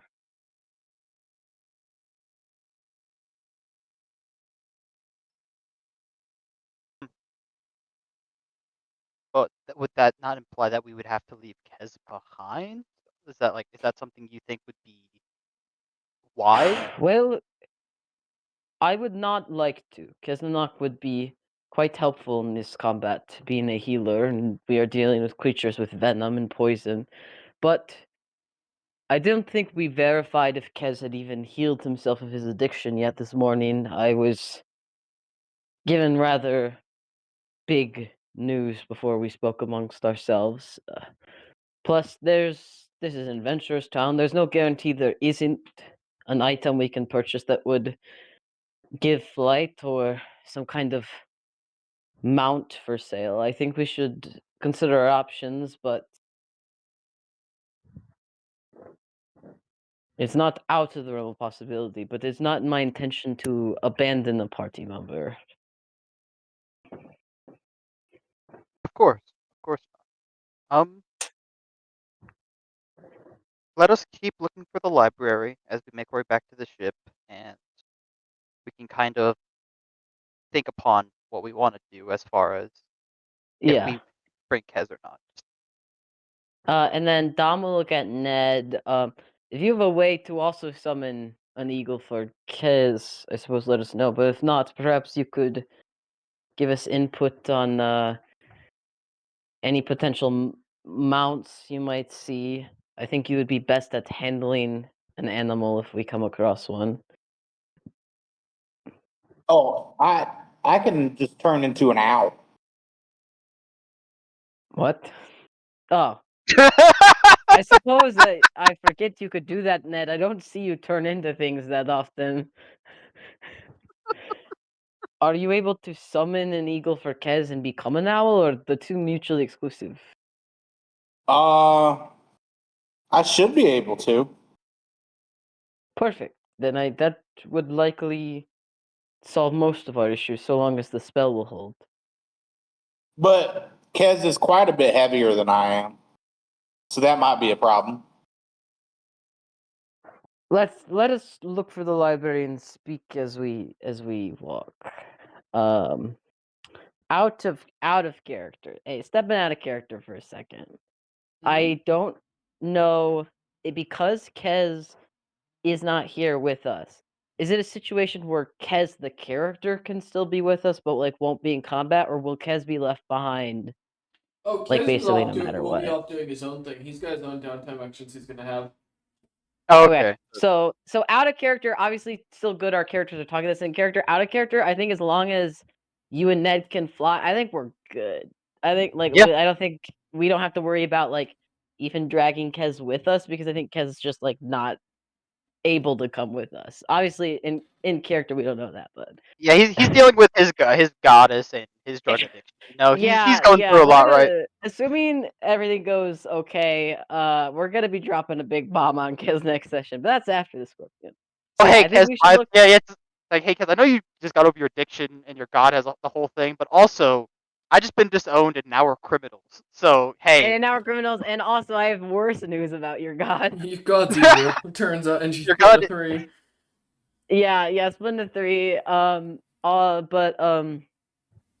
Yeah, I think we should look for a library. Okay. We might still need to take a day time, depending on what departure time Uthal has to make the traps and let Ned get his spells. But I think we can try it with three of us. Okay. Yeah, I because I I'll I need believe Winged in myself. Watcher, which is the spell that'll turn me into an owl. Okay. I mean, Well, that. Wait, is it? Hold up. what'd you say, Ned? Or Robert? Out of character. Also, by the way, I love when you're like, "Can you Whoa. fly?" To the Wyvern Kid was so funny to me. I That don't what know. was that was such a genuine what for me. I was just like, "What?" I don't know if you're capable of flight, man. I'm not. Hey, I might look draconic. Dom's not technically naturally a dragon. He doesn't know. Maybe they're fertile to show. You know, maybe you can't support your weight. Maybe you never learned how to fly. I don't make Fair. assumptions. Right. I just love like the second afterwards when I was like, "I can turn into an owl." You were like, "What?"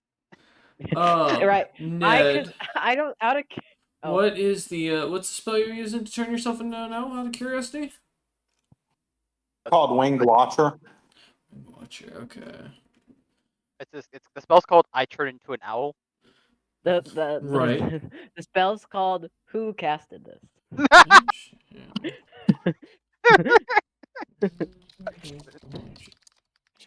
But Ah, there it is. Okay, yeah, cool. I was gonna say I don't think Ned's done this spell before, so I'm like don't think Dom's seen him become an owl. Ah, This yeah, is he can news. shrink himself down to slightly turn himself into an owl. He's still the same size, it looks like, but I takes mean the that form.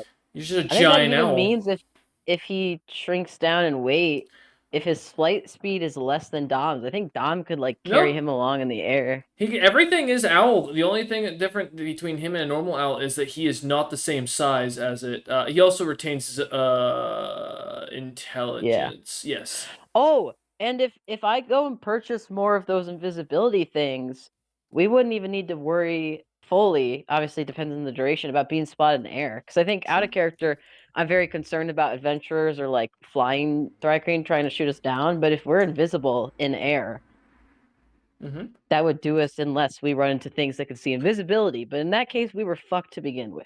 It's true. I will say, You know? at the mention of a library, Ferrum kind of starts pivoting you a lot towards the one in town called the Scholar's Alcove, both a bookstore and a library. Which, to be honest, what Mhm. bookstore isn't a library, depending on. As How about you sit in the corner? Yeah, exactly. As you lot head that direction, um, as you kind of find the place, it is a simple building. I mean, again, it's got that more kind of open air Greek styling to it. As you walk in, no doors kind of on the building. It's extremely tall, almost 40 feet in height for its ceilings, and it is stacked with bookshelves on either side and long rows of them as you kind of walk in. At the center of the large building, you kind of or you see a little like nook where a bunch of chairs and almost pleasure house couches are kind of set out with people just engrossed reading books sitting there. In the center of it, a singular desk that seems to kind of circle around with an individual sitting in a chair. As you look over, you see the Chorizen, only about 3 feet in height. Their skin kind of deep or dark gray, and their eyes kind of glimmering a bright ruby, like almost ruby red. As they seem to kind of notice you a lot walking towards the center, kind of smile and wave as you get closer and goes. Hello, my name is Helmeros. Welcome to the Scholar's Alcove. May I be of any assistance?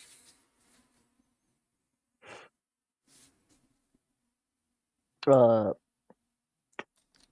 I guess Dom can speak.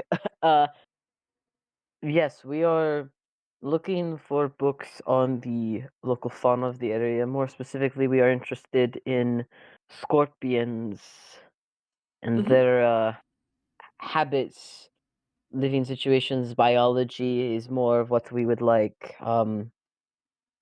Well, I have books on all of that and more.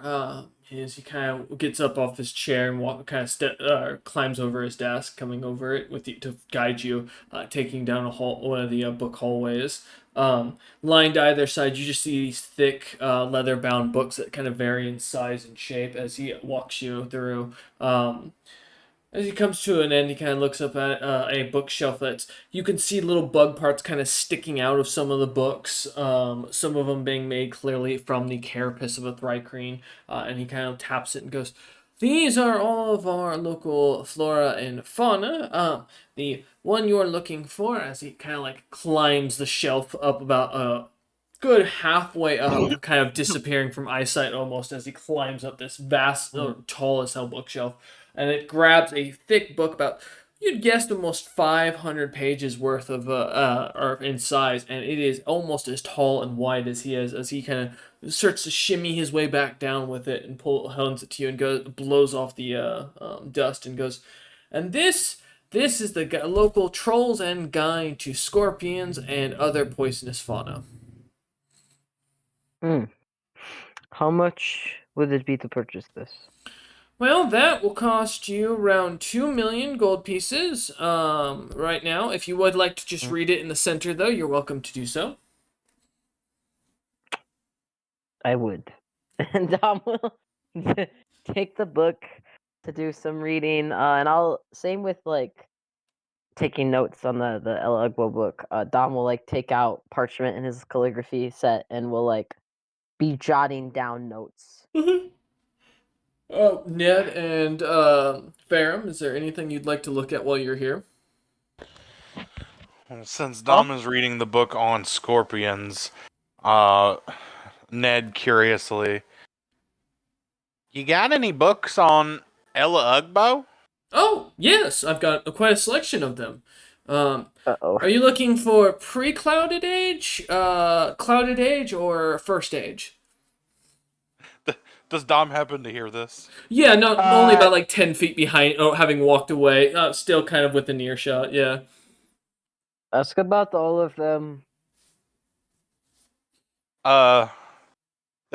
Ned gulps a little, realizing he's gonna have a whole lot of reading to do. Ned, I all can of assist them? you. Oh, yes, no problem.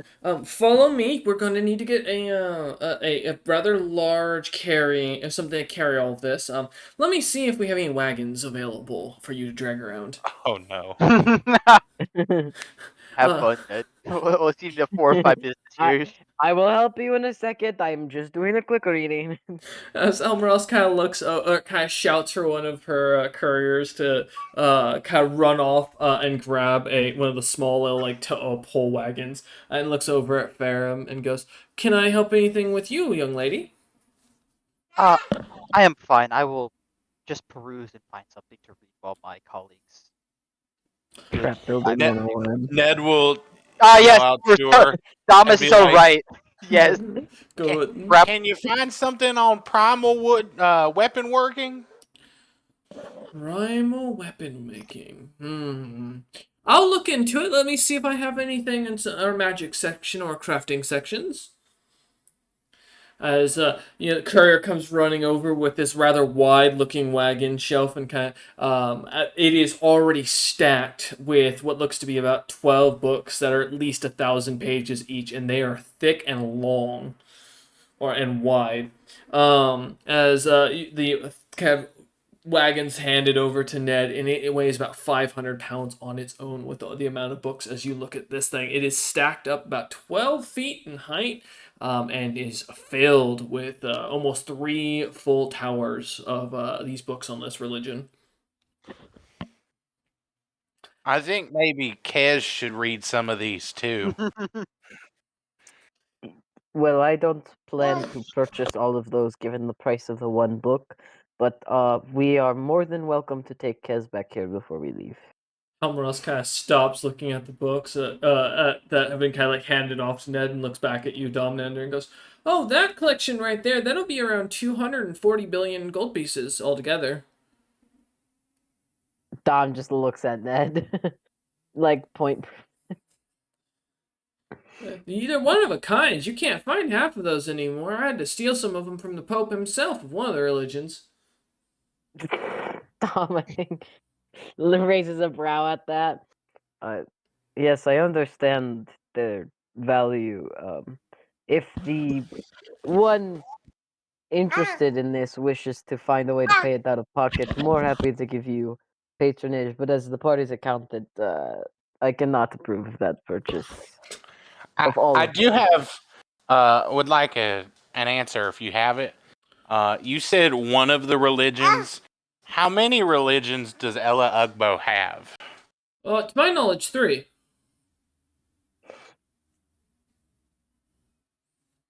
Okay. At least we've learned about all of them now. Elmer else kind of looks between you a lot and kind of not really understanding it, kind of walks off to go find the primitive crafting or primal crafting and magic items to see if they can find anything on the information as they head off. You lot kind of left alone. A few of the other customers who were kind of sitting in there kind of seem to eye you a lot up and either set their books down and get up and leave, or seem to kind of go walk off into another portion of the store to find a quieter spot. Good. Leave us. Man, I don't know who would bring a yelling baby into a library. In the distance, you see suddenly a firebolt go flying off as the child casts a magic spell. Oh my god. Wizard baby. Can never start him too young. Yeah. As you lot sit down, kind of beginning to crack the books and begin reading through them. Ferrum, are you gonna grab any book, or are you just gonna kind of hang out here? No, dude. It's such an excellent idea. I'm just gonna grab like some books about trap making. You know, Okay. Yeah, as you why kind not? of give me a It's always search good check. to. Yeah, absolutely. It's always good to re-up your knowledge. Yeah. Exactly. Search check. I'm not super good at searches. That's understandable. Most people aren't. I'm gonna be an 18. 18. You do find a book on trap making that catches your attention that you haven't seen before. It is called The Masterwork of Trap Making by Melvin the Misunderstood. And the tagline under it says, if I can make you not afraid of traps, you'll be the greatest adventurer in history. Sounds good enough to her, so she'll just go read it. All right. Okay, as you lot start working on it, each of you give me intelligence checks, please, and thank you. Happily. I'll be a dirty 20. Do you include the modifiers for these, or is it just a flat roll? It's just the intelligence mod. That's it. Okay, so dirty 20 for me. Okay. Damn, son. All right. With that, Ferrum, you can go ahead and add a +2 to your next any skill checks related to trap making. Nice. All right, Domnander or Ned? Will that be is that going to be a temporary thing? Correct. Yes, it is only until the next check. You only get to use it once. All right. Whoops. What am I rolling? Intelligence check. Let's see. I'm no longer rolling that 20s. Scorpions do not invoke Nope, the rage. I do not. Clearly, I've only gifted in researching Ella Ugbo, It's true. It's true. the chosen one. God, you know more than 19. Kes Okay. knows about his own god. I was gonna say if Daughter somehow becomes more entangled in this than Kez, I will actually be so mad. Right. The All dragon right. stuff has me worried. So going down the list, Domnander, because it sounded like Ned needed to step away for a sec, so we'll give him a minute. Domnander, as you're reading through the local flora and fauna, is there anything you're trying to find out about specifically, or is it just in general? The scorpions Okay. are like obviously the focus of the quest. So their biology in terms of like potential weak points for the trap making, they're like living behavior, like how they might form like their burrows or like traverse them, and then I think potential like diet, or if there's anything about them being attracted to certain things that we could use as a lure. Basically, I'm just trying to get as much information to help with the traps and Okay. also like for combat. I think So, mhm. yeah. So scorpions overall are very low in dexterity. The bigger they get, shockingly. They are also very low in their charisma naturally and don't have a very high wisdom. So spellcasting on them tends to work really well as long as it's a will or reflex save, especially the larger they get. As you read through that. Secondly, you do note that these creatures are ambush predators, who tend to, the bigger they get, the more likely they are to wait until you get close to them and attack. Lastly, the way they ambush is typically by burying themselves above the surface layer of whatever organic material is on the floor. This can include, in many cases, tomb floors, which is where they've often been spotted. The tombs of like the demon folk that have been buried on the continent, Hmm. for example.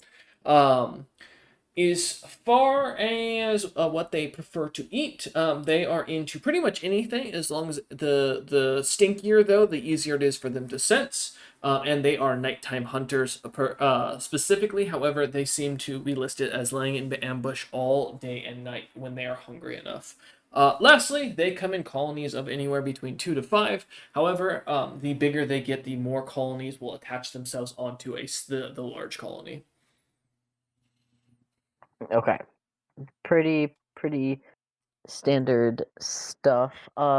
Is there anything with the roll I got mentioned regarding like the armor on their legs or like tail in terms of like attempting to sever that? They are not noted as weak points and seem to be just as strong the larger they get. Smaller ones, the legs and the tail are easier to sever, but once they hit above huge, they become almost too thick Okay. plated to bother. Okay. Alright. All right, and with that, moving on to Ned, what you learn. Oh, Ned, man, there's a lot here. So, I'm gonna summarize for the party to save you guys a deep lore dive. So, firstly, there are 3 Mitras. That would be the supposedly former champion of El Ugbo. As you find out, they are listed as triplets. One was a succubus. One was what looked to be some sort of pit fiend like creature, and the last was a demon folk of some sort. Um, all 3 individuals seem to have been born at different times. Those who served, or those the demon folk one who served El Ugbo in her younger form, as you find out, was serving her as the war god of destruction and ultimate death. The idea of the one who brought cataclysm and death to all. That was, as you find out, what El Ugbo once was, a believer in strength above all else, killing and slaying everyone but yourself and those beside you until everyone else is wiped out, and then killing everyone else beside you. Basically, it is the idea of the ultimate suicide pact, if you will. For the secondary version, the one that would rise during the Clouded Age, seems to be when Ella Ugbo gained her power against destruction and started to branch out as herself, raising up 13 champions to fight against not only destruction, but try to usurp its power by using the demon folk that she brought under her ranks to basically empower herself and her magic. That would unfortunately seem to fail, or at least there's no conclusion to what happened with that story. Only thing that's confirmed is that during this time she had 13 champions. The last one is the most recent version, which is what is called the the El Ugbo of pacifism. She seems to be a older, motherly-looking figure, who is depicted with the white hands, and is stated to be the pacifist who believes in her past mistakes having been wrongs, and that now is the time to actually try and protect those who cannot be protected and stand by those who choose to attack.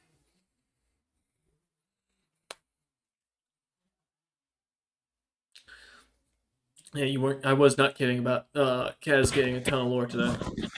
Ned is just rubbing his temples. Mm-hmm. There is mentions in all three of the Grove of Rebirth being attached. The first Ella Ugbo seemingly serving destruction was against the Grove of Rebirth. The second form with her appearing a little bit more crone-like but battle-hardened and like a general leading troops seems to also mentioned the Grave of Rebirth as a tool to make herself stronger, having sacrificed the previous leader of the Grove. Uh, and then the third seems to list the Grove of Rebirth as the ultimate repentance, the requirement of all who bear the white hands to seek and guide.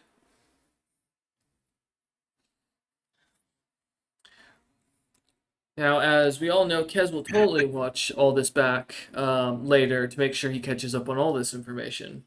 Uh, but as you kind of learn all this, Ned, do you have any specific questions you'd like answered with your intelligence check?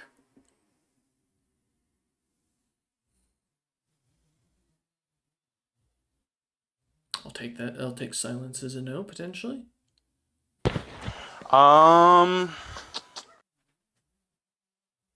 I am trying. To I narrow guess it he's down. trying to see like Mm-hmm.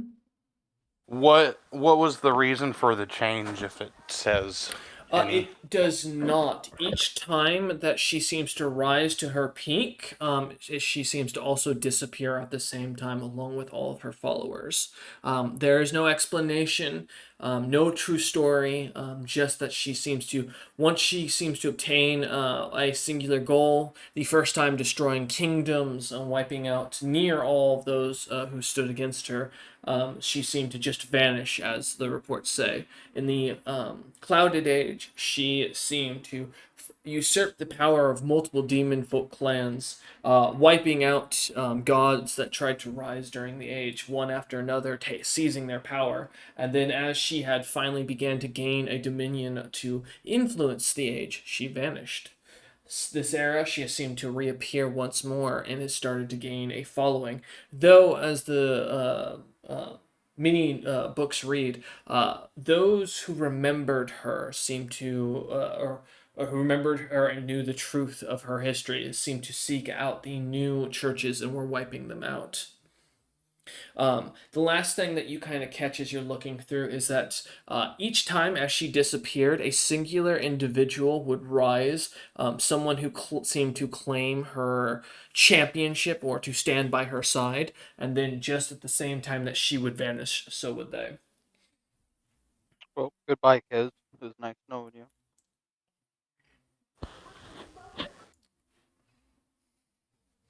Does it list the figure's name?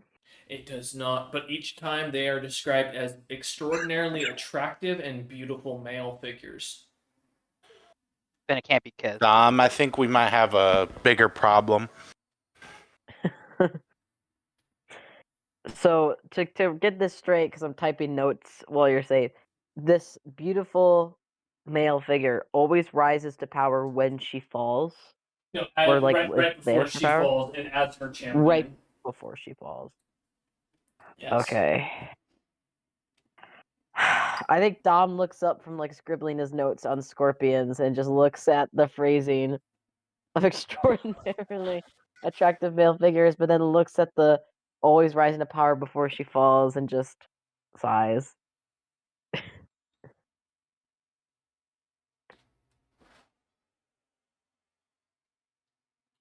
I will note something that's important because I was just pinged about this. Ned, one thing you do notice is in each telling of her retelling of Ella Ugbo's tale in each age, she is never until now her other holy symbols were not seen at the same time. So this is the first time when all three holy symbols seem to have existed at the same era and have been noted in the same era.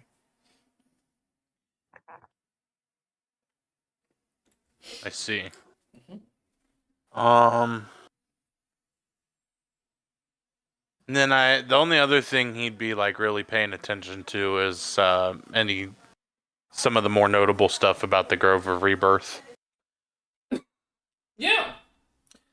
So as you read through, You do read that the Grove of Rebirth has had, accordingly, a almost opposite effect to what Ella Ugbo's worshippers were trying to achieve.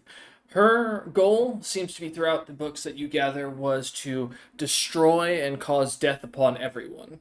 In each depiction, the Grove of Rebirth seems to have supported her through being tricked by her and her followers and their testaments. Seemingly, the Grove of Rebirth has always stood by the belief of protecting those of the mortal plane and ensuring that the other planes do not take power over them. Seemingly, as you notice, somewhat at odds with Ella Ugbo's goal of seeing the entirety of the mortal plane dead.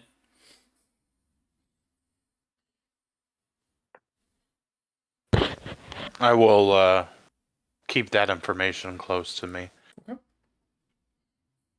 As Nick kind of flips through the pages, as the three of you kind of spend the next couple hours working on this, we're going to take a quick 5 minute break for those who need it, because I'm out of water, and it's like 92 degrees in my office right now. And we'll be back Damn. in after a quick 5 minute. For those watching at home, you won't see any difference. What we're learning is Alright. that Hez is the problem. That's what we come back to.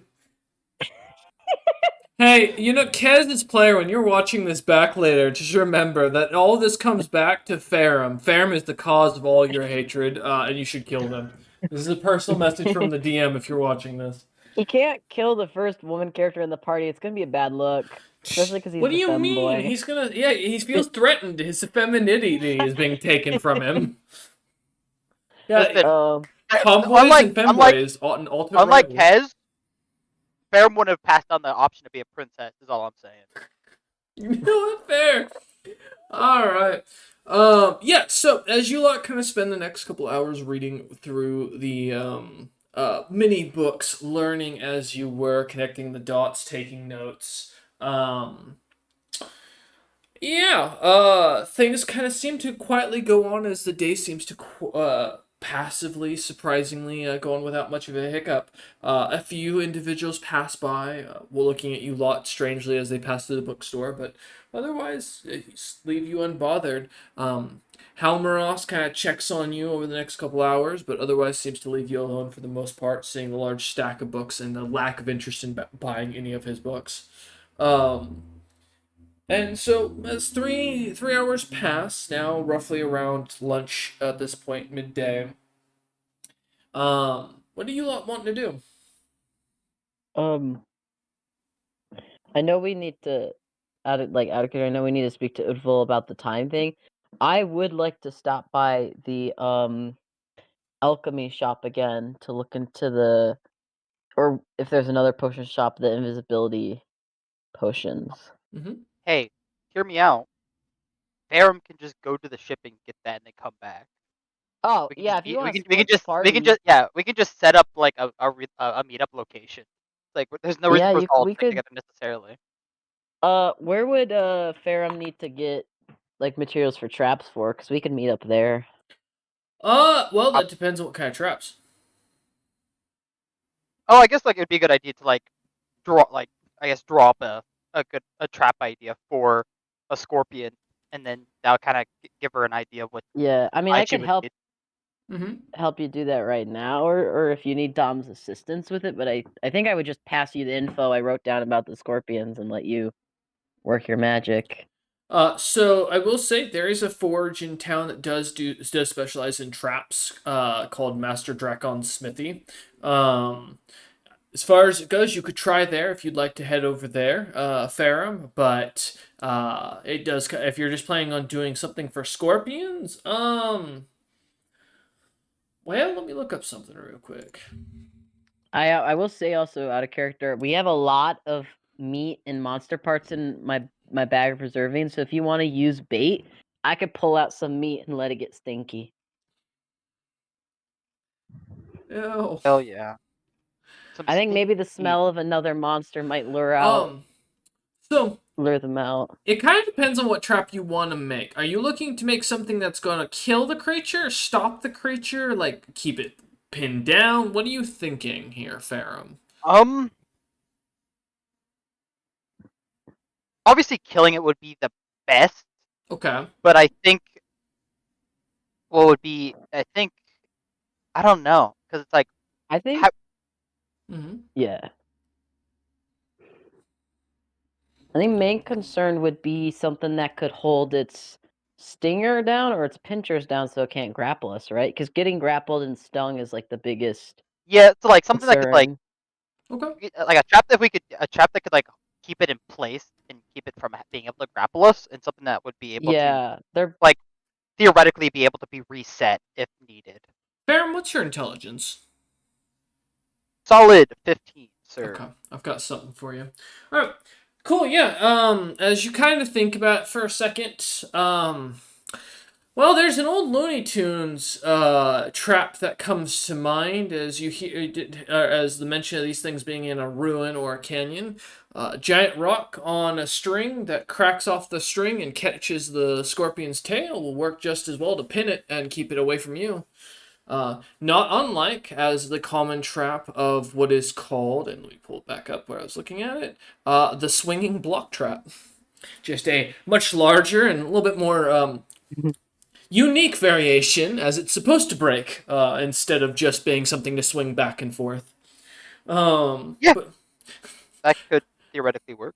But a giant rock onto a scorpion's tail to keep it pinned down, that sounds like a good option for you as you kind of start thinking about it and start.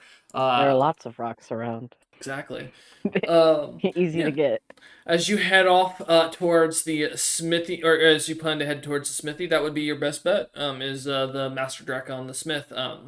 As far as common location to meet back up, the main locations in town are the market itself, where you guys, of course, have your airship for reference, or the mini inns. We could always meet up at like the tavern. That's true. Could Throwing meet out ideas. Domnander, Ned, any opinion? Like, you're like, what? Was it or like sorry, I was typing something in regards to the trap or in regards to like plans? In regards to I think meeting this after you're done with everything. Yeah, no, yeah, I'm cool with that. I think if you want to get the time frame of Vault, and then we can meet you at the smithy or wherever you're gonna get your supplies, because Dom will want to like offer the party funds to help with that, and I could swing by the potion shop and then wherever Ned would want to go. All right. Yeah, sweet. So yeah, then I guess in that regard, Ferrum would go to the ship first to try to Mhm. talk to folks Ferrum, out. if Yeah. if you see any individuals with any of the symbols we just discussed trying to approach you, don't anyone tries to approach you, you're too busy, walk away. We are just told that the town wants to make slaves or skin us, so just you know what, just go to the boat, don't talk to anyone. That's my advice. All right. Yeah. I guess Ferrum will follow that piece of advice. Yeah. Yeah, yeah. This is Uh, a test if our new party member can safely be left unattended. oh yeah, because it's a good idea to leave let one party member go off on their own while the other two go do their own Ned, do you thing. want to go with Pharaoh? I think I'm angry enough that most people should take one look and know to avoid me, but Mm-hmm. I don't care how Yeah, we. if you want me to. Sure, this is putting me in a bad spot, but it's fine. I'll be fine. If you you want to make sure Pharaoh doesn't get jumped because people saw her do a trade when we first got here and know she's got money on her. Or technically you drop money off on the boat, but they're not going to know that. Yeah, I'll even walk all tough and intimidating like. Yeah. You know, they really just want to. They really just want to get a. They want to grasp the weapons on my hip. You know. Yeah. Yeah. All right. Well, we'll first start as Ferm and Ned head off. We'll start with the two of you for a moment as you head towards the ship together. As you leave Domnander behind, can you both give me a listen or a spot check, one or the other? Yeah. Yes. Also, remember for towns Wonderful. members that I have DC 5 fear. Yep. All right. Well, I Someone think will roll I'll. that one, I that think one I'll and do fail. spot, Okay. and I'll get a 17 for Okay. my spot. Also, Dom, please, I beg you, please make sure you know what you want before it gets to your session, because I don't want a 45-minute shopping session. Please, I beg, I beg. I'm literally going to get invisibility. That's invisibility and the drag queen venom. I spoke to the shopkeep last time. I know what I Dirty want. Don't worry. 20, listen. Dirty 20, listen. Well, as both of you kind of start to walk away, going down to the main, the first turn, and start to kind of head through. It's about noon, so the streets are quite busy with carts moving by, adventurers passing by. Farum, you swear for a second you saw something kind of flash where Dom was, but as you look back, Dom wasn't there. But I mean, he could have just as easily just turned and walked off when you weren't looking. But something just seems off. Ned, as you're kind of walking past, you do hear someone kind of pass by you a lot, go, say something, it catches your eye, or catches your ear, as you hear the magic incantation for something. You don't recognize the language immediately, but something was cast, and you hear as the person immediately starts to cough, and as you kind of happen to side glance over, you see a little bit of what looks like a gentleman in druidic robes kind of bleeding from the mouth as he seems to hurriedly walk away down one of the busy streets.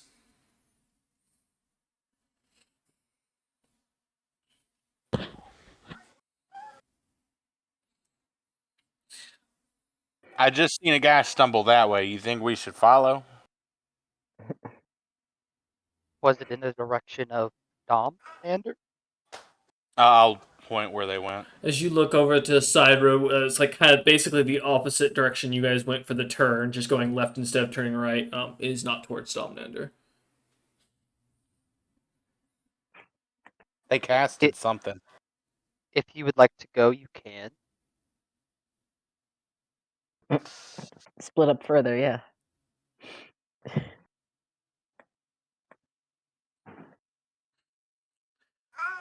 Ned, what are you thinking?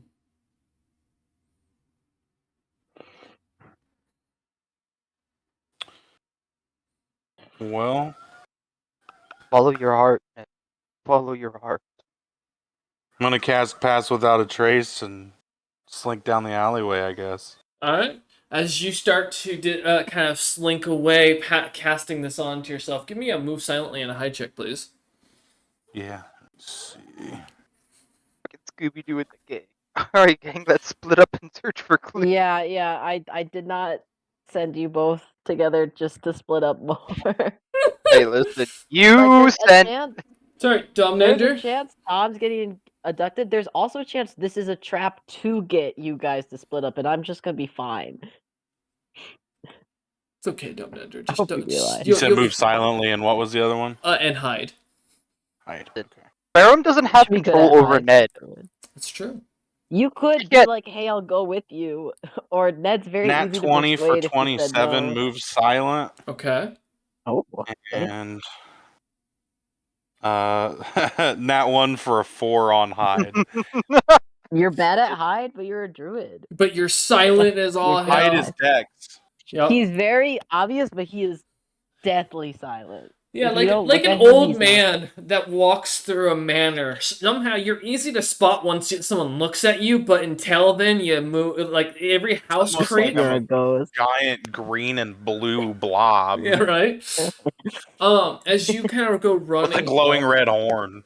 as you run off down the hall, down an alleyway, a couple of adventurers kind of look over at you, but as you disappear, quiet, almost completely silent, as down one of the alleys, Farum, you feel a knife to your throat as Yep. soon as Ned disappears at eyesight.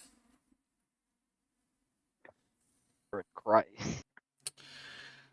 Version. Mm-hmm. What are you thinking?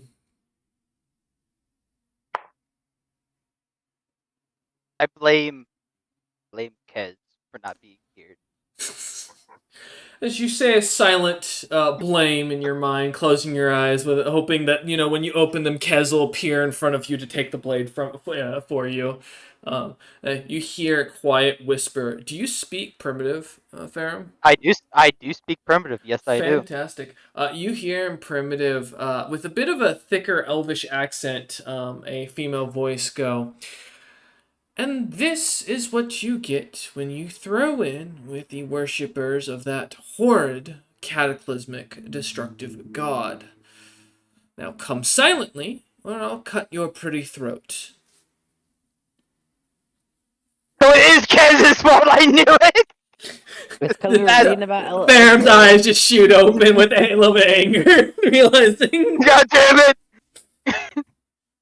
Am I moving silently enough that I could hear Like you the got the mark conversation on by you? Oh, chance? 100% Ned. By the time you get to the alleyway, you do hear it's not it's just barely loud enough to kind of catch it on the wind as you look back and see some sort of shadowy figure seems to be kind of standing behind Farum, completely seemingly lucid as their appearance kind of stands there.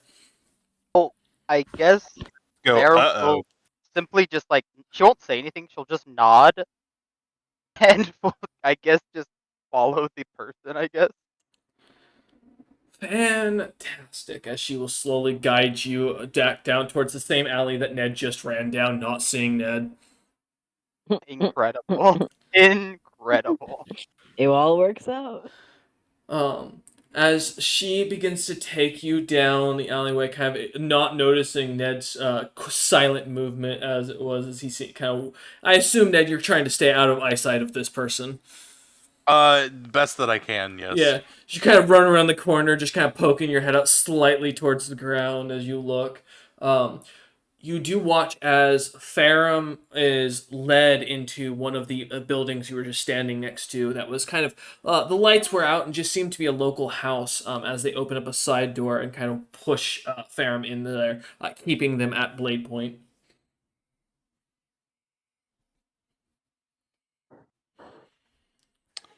I just want to fight bugs, man. I Same. want to fight some bugs. Farum got screwed with the Fortunate Sons and then fighting bugs. See, this is what happens when she got the title of Unfortunate Daughter. It immediately got cursed with bad luck. I have a feeling that Dom is way too far away from me to be able to do anything about that. I'm gonna say you don't guys, even, I'm just chilling. you don't see Dom anywhere. Yeah. I guess I'm gonna try to sneak into the building behind him. Okay.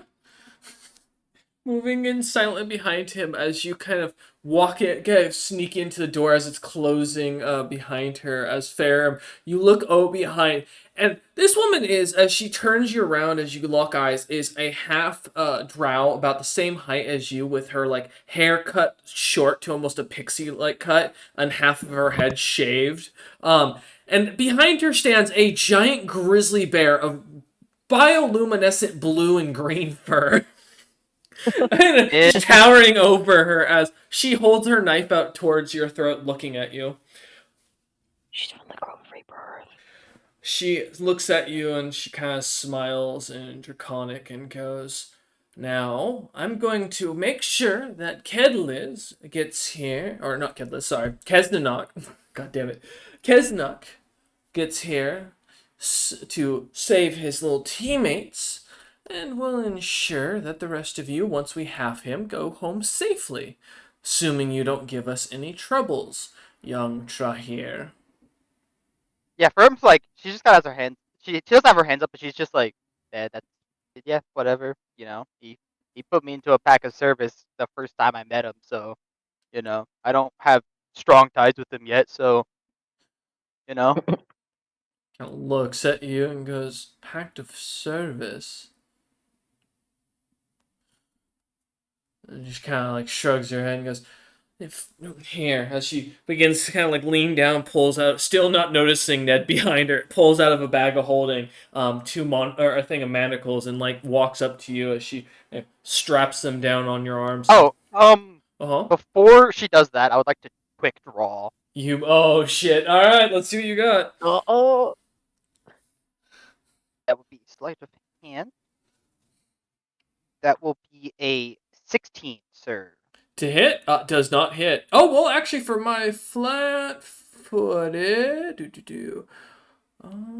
that just fucking meets. Oh my god. Alright. Perfect. Because of... And since I'm attacking a character with flat-footed, I will be rolling Aijutsu focus. Oh, shit.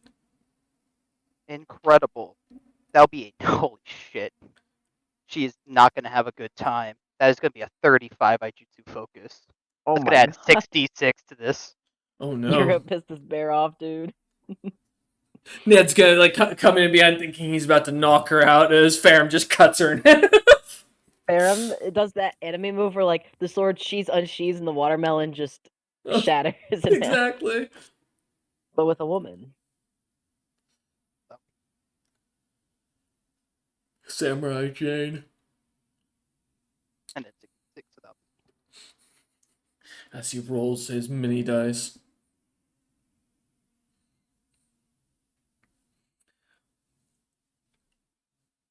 That will be 32 damage, sir. Not bad, not bad. Alright. Oops. Listen, I was willing to wait. I'm not going to have manacles put on me. You slice at her, cutting into her arms rather deep as she screeches in pain and surprise. With both cuts, kind of goes for her own dagger at her hip and kind of looks at you with a glare as you say this. Yeah, Ned? When she goes for the dagger, can I do a couple things? Feel free. What you got? Okay. All the things. First, I'm going to use a level 1 slot to cast Owl's Wisdom on myself. Okay. To give myself an extra 2 wisdom. Alright. So, change this on the fly here.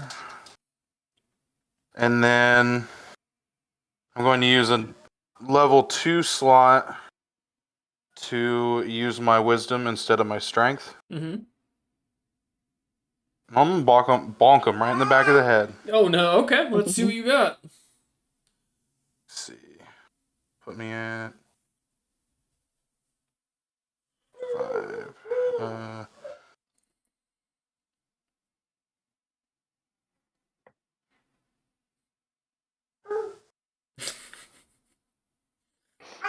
Let me get the Discord. Good. The baby is on my leg. No, he's cute. That's the war cry you make before you bonk her. There you go. Discord. Work with me here. Sound of the bear. The sound of the great bear. He's fighting the Discord.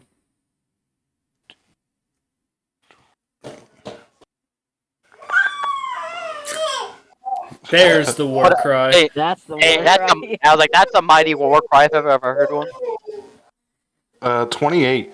28, that hits. Alright, How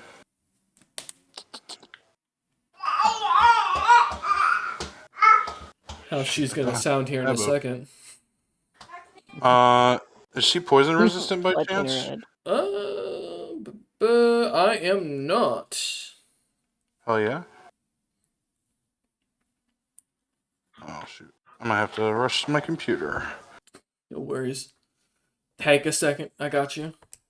I don't have the bonk stick stuff pulled up. Oh, here. See what we go. Can I even open your character sheet on this? Let's see. I might be able to find it for you. I thought I had the links on here, but I don't. Oh, I got you. Cyrano 1d6. I do for every other one.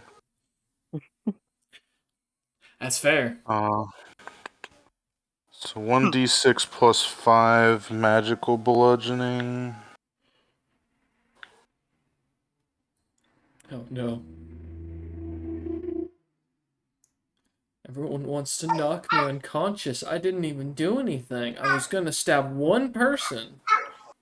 And it was Kez. Yeah. Just trying to put you in some dimensional shackles. Does not like him. So that's a 10. We're learning. 10? Alright. As you bonk And her. then Oh, go ahead. There's also the poison. Oh shit. 3 billion poison damage. Melt into nothingness. Just This completely. is what I get for being unprepared. Hey man, I've been there. If it makes you feel any better as a parent, no one's gonna blame you. Mhm. The one free pass you got for like 18 years. I am there now. So I need a reflex save, but I also think they're getting surprise attacked, correct? Correct. Yes. So I won't have a save, so that'll be an auto fail. 1d6 acid for 4 turns. You're gonna make me trip balls on acid? Okay. Not that kind of acid. Damn. Okay. I mean, that might mean she'd let you go Yeah. if she Right? was. I mean, I'd make Barham's cut way more intimidating. I mean, cut on my wrist and then suddenly my head hurts and I'm tripping on acid. Like Jesus. Yeah. 4 acid damage. What's on that knife? Like exactly. What the fuck did you just hit me with? All right. And that's for how many rounds? Up to 1d4. Let me roll the d4.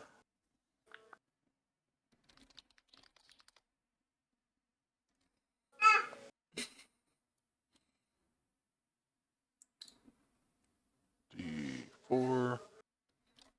Sweet. 2 rounds. 2 Okay. rounds. All Or right. 2 now additional. All right. As she kind of takes the thud to the back of the head, the slash across her hands, kind of looks over at Ferrum and goes, "What kind of magic do you use? Jesus, my head!" She kind of rubs her head, feeling the spot on it, and kind of glares at you. He goes, "You could have just said no. Jesus Christ!" Kind of like what rubs her hands, and she is going to use her 20 of her lay on hands for this. I can't believe we're not initiative. No. Yeah, this is such a chill fucking. This is real, just like Shit, laid Jill, back. whatever. He's clearly working with the Ned pacifism, just like Ugbo. scratches the back of his head, confused, but won't say anything. Just I mean, she kind of fuck it. still knife in hand. She kind of looks at you, Ferrum, and goes, "Now, fine. No, and calls out. Just sit on the bench there and wait here as my members will arrive shortly. Your cooperation will be appreciated." But like, I'm kind of on a time crunch. I kind of can't.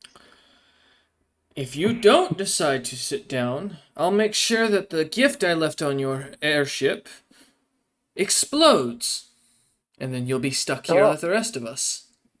Terrorist. That's not my Like, airship, so I'm that's not gonna my back problem. deeper into the shadows. Dead kind of leans back, just kind of standing in the darkness. Jeez Christ, what is happening? She kind of glares at you as she kind of goes, "Listen, I don't want to have to kill you, and by my oath, I can't technically kill you unless you decide to go against the church. So I'm going to request one more time for you to be patient. Wait here as we purge the heretic from your group. You'll be rewarded for your troubles. And I'll ensure that whatever timeline you're trying to achieve will be kept, at the very least, with a kindness and insurance from our end that you will be able to achieve it. Is that good enough?" How much are we talking? Heretics in the Church of Ella Ugbo, those who wear the brand of the Dragon of Destruction, go for anywhere between 500,000 to 1,000,000 gold pieces on their bounties.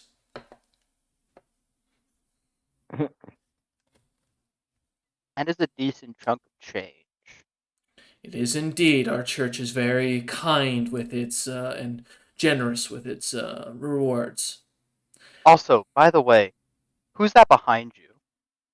She kind of turns, looking And around. as she does that, I'm gonna swing my katana at her. Yeah. Talk about the bear and then Let's see what you got. the most standard trick in the book. Let's. Yeah, honestly, I can't believe she fell for it too. That's funny as fuck. She was like, That will "This be bear has a. been with me for years." 21 to hit. That hits. Yeah, with support. Yeah, still with her looking away. Yep. Right? Gonna be 3d8 plus 7. 6, 17. 24 damage. 24 damage. Okay. And then I'll also swing with my offhand weapon. Mm-hmm. And that will be a... Do I use my pep for this as well? I don't actually often use offhand weapon attacks.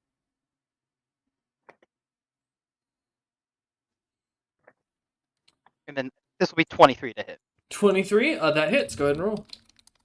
Perfect. Is that 13 more damage? Mm-hmm. Yep, no, that's it.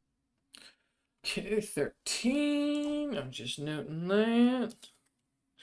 And she turns. She kind of looks around, kind of squinting her eyes really hard. I rolled another net one.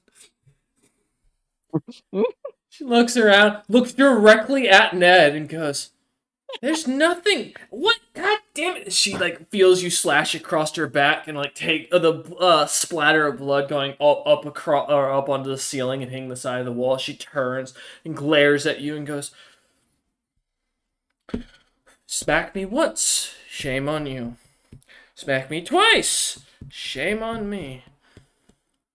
I mean, to Hitting be me fair, three I don't- times tells me that you're a heretic." As she begins to emanate an aura of doom. There's Give one more me... acid damage. Oh, I don't think thank we you. need more. Give me a will save, both Ned and Farum. right? 22, sir. That fails. 15 somehow. Both of you are both under the fear effect of as you look at her and now are terrified. You cannot step closer to her and have to spend your round either avoiding or getting away from her or trying to or losing your attack. You also only get your movement or a singular action. Wait, so she wants them to stay, but an aura that'll make them run. She kind of looks over at Farum and glares at him as her aura exudes out.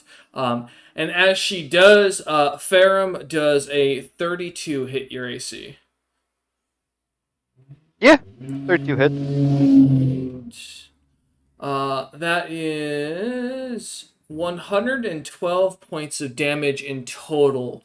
As you feel a slam down on your head as a blow punches you from behind. This is non-lethal. Okay. Yeah. I'm still up, but goddamn, dude, I was like, if you do huge damage, wouldn't I just die? As she raises Holy her shit. shield and pulls her, puts the dagger away, pulls out a large hammer with the sigil, or with a white hand kind of as the hammerhead, looking at you. And then as you suddenly feel something punch you in the back of the head, feeling the bells kind of ringing and the little Tweety birds kind of fluttering around as you suddenly kind of feel that hit. Ned, as you look over, you see as a strange draconic shadow seems to appear behind Farum and just unleashes a breath of some sort of grayish smoke around him that seems to just smack Farum hard across the back of the head as she seems to lean forward, and now her kind of the top of her head, she straightens herself out, is just bleeding heavily.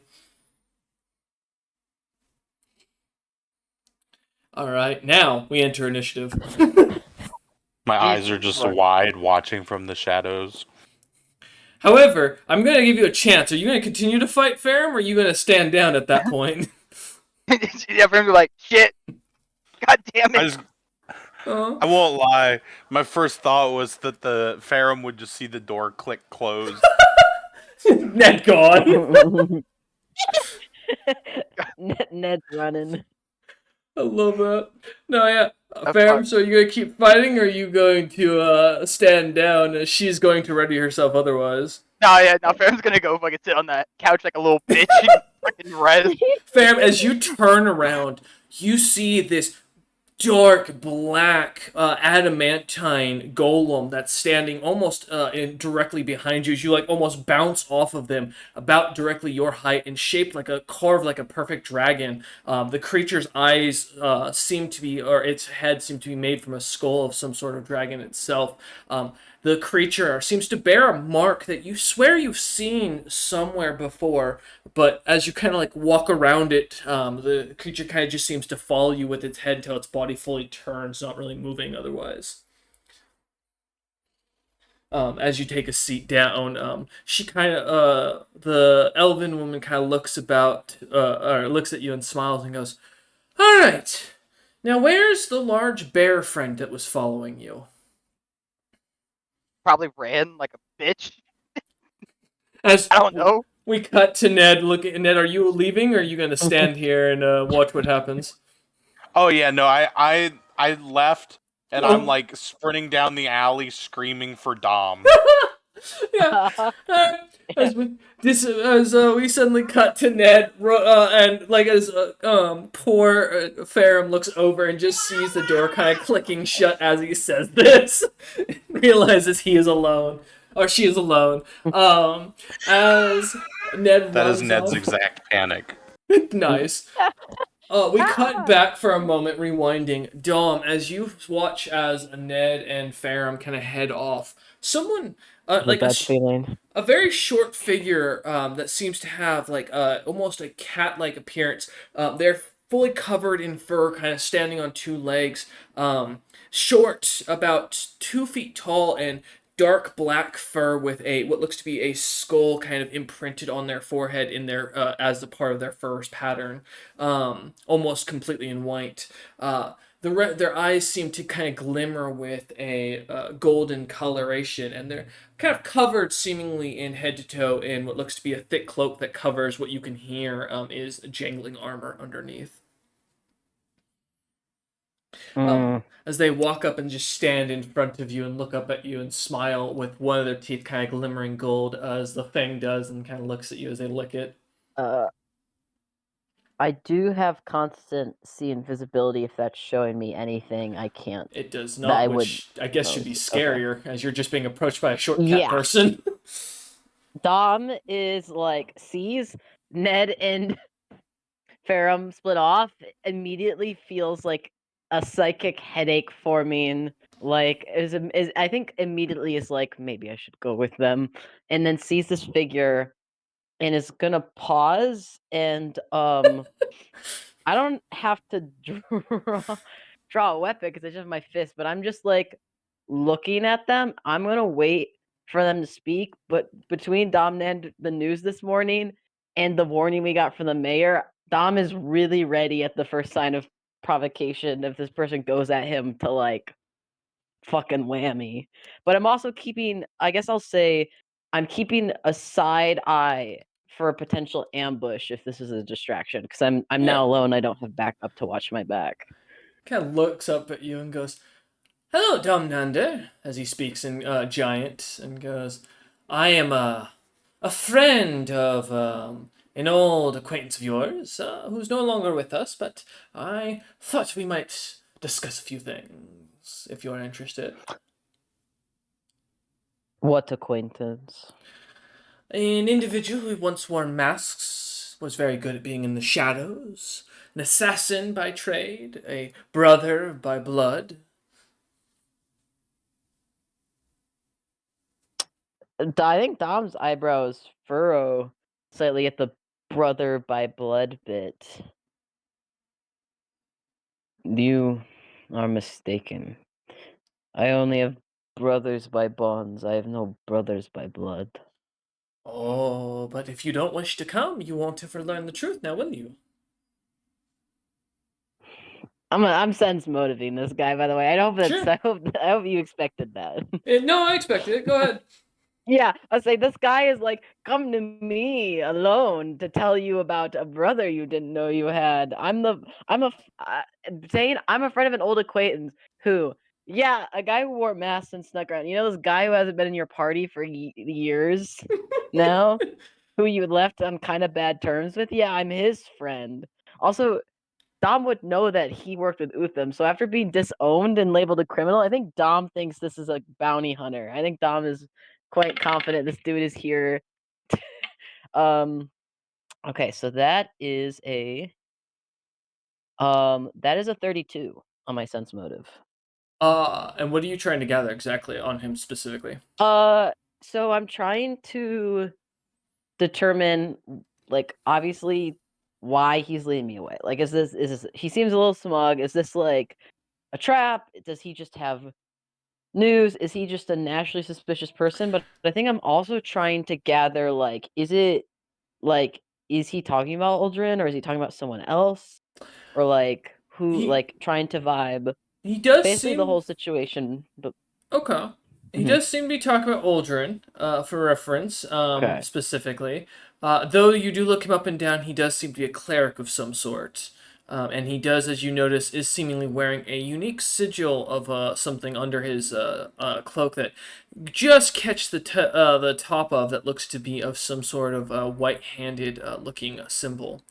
Um, uh, uh, as you that's look at enough for Dom. he does though doesn't he does seem to have hostile intent towards you though. Doesn't seem to have hostile No, he intent. does Good. seem to have hostile intent Oh, towards you. does. Yeah, I think Dom looks him up and down, notices the symbol. I'll do a quick glance around. How many people are around? How Uh, public is this I mean, space? it's a very packed road. You've got carriages kind of going past, adventurers kind of meandering through. I mean, it's not exactly not busy. There's a lot of people around. I have a stone Mm-hmm. that allows me to speak to no, Utval. Not Aldrin. That would be Mm-hmm. plot twist. Dominander, I think, is gonna like. I'll roll. I'm gonna start talking. I'll roll sleight of hand for it. I'm gonna like activate the stone as I'm speaking to this guy to just basically project. It's like calling someone in your pocket and putting it on speaker while you're talking, Mm-hmm. and be like, "Look, I don't know what you want. I'm not the person who pissed you off. I see your marking there. That business is not a business of mine. If you're trying to fight me or kill me right now, I'm gonna let you know. We're in the crowded road, which is why you're trying to lead me away. I'm not going with you. I am a man who has been driven to the edge, and I am beyond the point of being as patient as I normally would be. If you do not go back to your friends and come speak to us and the person I know you want amicably, I will fight you here, and you're not going to like the scene it causes. And I can already tell you, I spoke to the mayor. She does not seem like someone you want to fuck with. And if we get kicked out and fed to the Thrycreans, I can assure you, they will not get to you first before I eat you. Give me a sleight of hand and intimidation check. And I think as Dom says that, I'm gonna like open my mouth, and not only is there gonna be the like sharpened draconic like teeth, Dom will let bits of the like green soul mist escape, and like just a quick glimpse that Dominander has something else going on, just to prove the point that he is not bluffing and he is he is done. So let me actually let me check. Do I have a thing for intimidation? I don't think I do. I think I only have the aura that I'm not currently using. Um, but I can use. Oh, I have another thing, but I won't do that yet either. So I'll just roll. I don't think he would fail on that save anyway. Um, sleight of hand. That fell off. Come on. Come on. Okay. My sleight of hand was not very high, so that's a 15. Oh. But my intimidation coming right up also fell off. Goodness gracious. Can you stop falling? Thank you. Uh so that is a 27. Cool. Probably not also enough, but you know. Domnander, as you go to reach into your pocket to grab your like device, you feel as like in it kind of grabbing it, going to grab it. As you do, kind of feel around, and as you're saying this confidently, you realize it's not there. As you say it kind of intimidatingly, kind of glare down at this tabaxi figure, kind of saying all this. He kind of Mhm. smiles up at you as he does, and as you finish, he just holds out the communication device, same gemstone, In and smiles. from my bag of holding. Uh huh. Uh-oh. And goes, "What was that?" I'm going as he asks, "What was that?" and he Mm-hmm. looks at me. Domnander is gonna like adjust his clothes, and I'm gonna move my eye patch to the side. When he looks and makes eye contact with me, when I remove the eye patch and reveal my fearsome eye graft, I'm gonna need a will save or he'll be paralyzed. Hell He's yeah. probably gonna succeed it. But Dom is at the point of like, okay, we're duking it out. There's a 24. Yeah, no, he succeeds. So nothing happens. He just sees Dom move an eye patch out of the way. Um Looks, uh looks at your eyes and smiles and goes, Domnander, we already know everything about you. We know about your group, your plans, your strengths, your weaknesses. I've already thrown an illusion up and let your compatriots think that you've been taken. There's nothing you can do to stop us at this point. I'm just hoping that I can do this without having to kill you. So, how about we be friends and I tell you about your compatriot that we have in common so that way I don't have to take your life. He would be very disappointed if I had to kill you. You claim you know everything about me, but I highly doubt that. However, I don't wish to have a bloodbath in the middle of the street as much as I would like to punch someone to death. I'm telling you now, I'm not going to a second location with you unless my party is there, which you allegedly stated. I'm sure they've fallen into whatever trap you're setting. If you want Kesnanak, fine. It's not like I can stop you. However, I have information that might persuade you against trying to murder all of us. So I will talk to you. And Dom does quotations because this is not a willing talk per se. So much as like coercion. If you are willing to actually listen to what I have to say.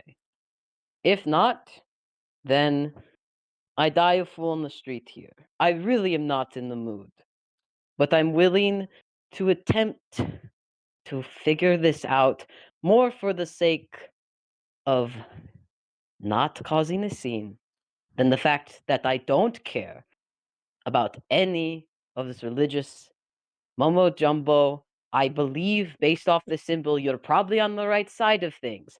I won't disagree with that. However, I don't really give a fuck about the right side of things. I want to kill bugs.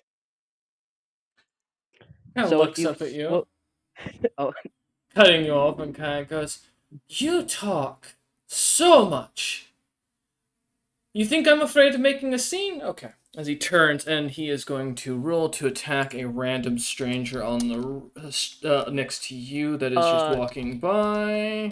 how far does he move away from me when he does that? He is not having to do more than take a 5 foot step forward. Okay, so he's still in my reach. Yes. All right. Okay. Let's go ahead and roll his damage. Okay. Hey, I don't think they're the good guys. No, no, Yeah, I'm he's starting not. to think he's supposed to be under an oath to not hurt people, but he's hurting people, so I don't know if he's with the drow lady. No, that's not all. Don't worry. I did not figure. All right. So in his one attack, as his hammer kind of, or as he takes out his hammer, the symbol of the white hands kind of emblazoned on the surface of it, he slams into this young man that looks to be a somewhat of a gladiator. His armor kind of like his helmet, very flashy of a lion's face, and otherwise himself kind of lightly armored and showing mostly skin. As suddenly his head just gets obliterated by the blow from the hammer as the tabaxi figure jumps up and slams into them, the body dropping in an instant as blood starts to spurt out of the neck. And the tabaxi looks back at you and goes, "And no one reacted." So, now again, I get you don't seem to understand the proclivities of this situation, so let me make this very simple. I'm going to kill you. Make fucking time for this situation, or prepare to be dead. Does that simplify things? As he kind of looks at you with a glare of anger. Can I roll? Because you just mentioned to Dom earlier about casting an illusion to trick my allies. Can I roll to see if him killing that person was an illusion, or if this guy straight up killed a person to prove a point? Because if he killed a person to prove a point, he can't be who Dom thought he was following, which is the pacifist Ella Ugbo. Yeah, give me either a heal or a survival or a sense motive. I will do sense motive. That's what I do best. Fair enough. Well, that is only an 18. A little bit of a shock to my system. Yeah. Looks as you watch it, it does seem to be an illusion, or part of the illusion. Mm. So I think Dom sees that and like kind of crosses his arms, and he is alarmed by it, but determining it to be part of the illusion and seeing the symbol, will like, I guess, try to do a bluff and partly believe, like do a neutral face. I already told you my terms. I will go with you if you will listen to what I have to say before you attempt to, I don't know, chain me up or gut me or whatever. Those are my terms. Otherwise, we cause a scene. But I'll go willing if you hold to You the term. cannot grasp your own situation. I am doing everything to do what my boss asked me to. I am trying so hard not to give in to the urges of my god to kill you and wring your neck right now. You don't seem to grasp the danger that you're in, and it's infuriating as the tabaxi kind of looks at you with a glare. Mhm. I've never seen an adventurer so dumb, so lacking in awareness. So as looks over and sees Ned rushing past and goes, Yeah. "Oh my god, that's it!" And that's where we're gonna end session as he begins to summon his weapon. Stop! Stop!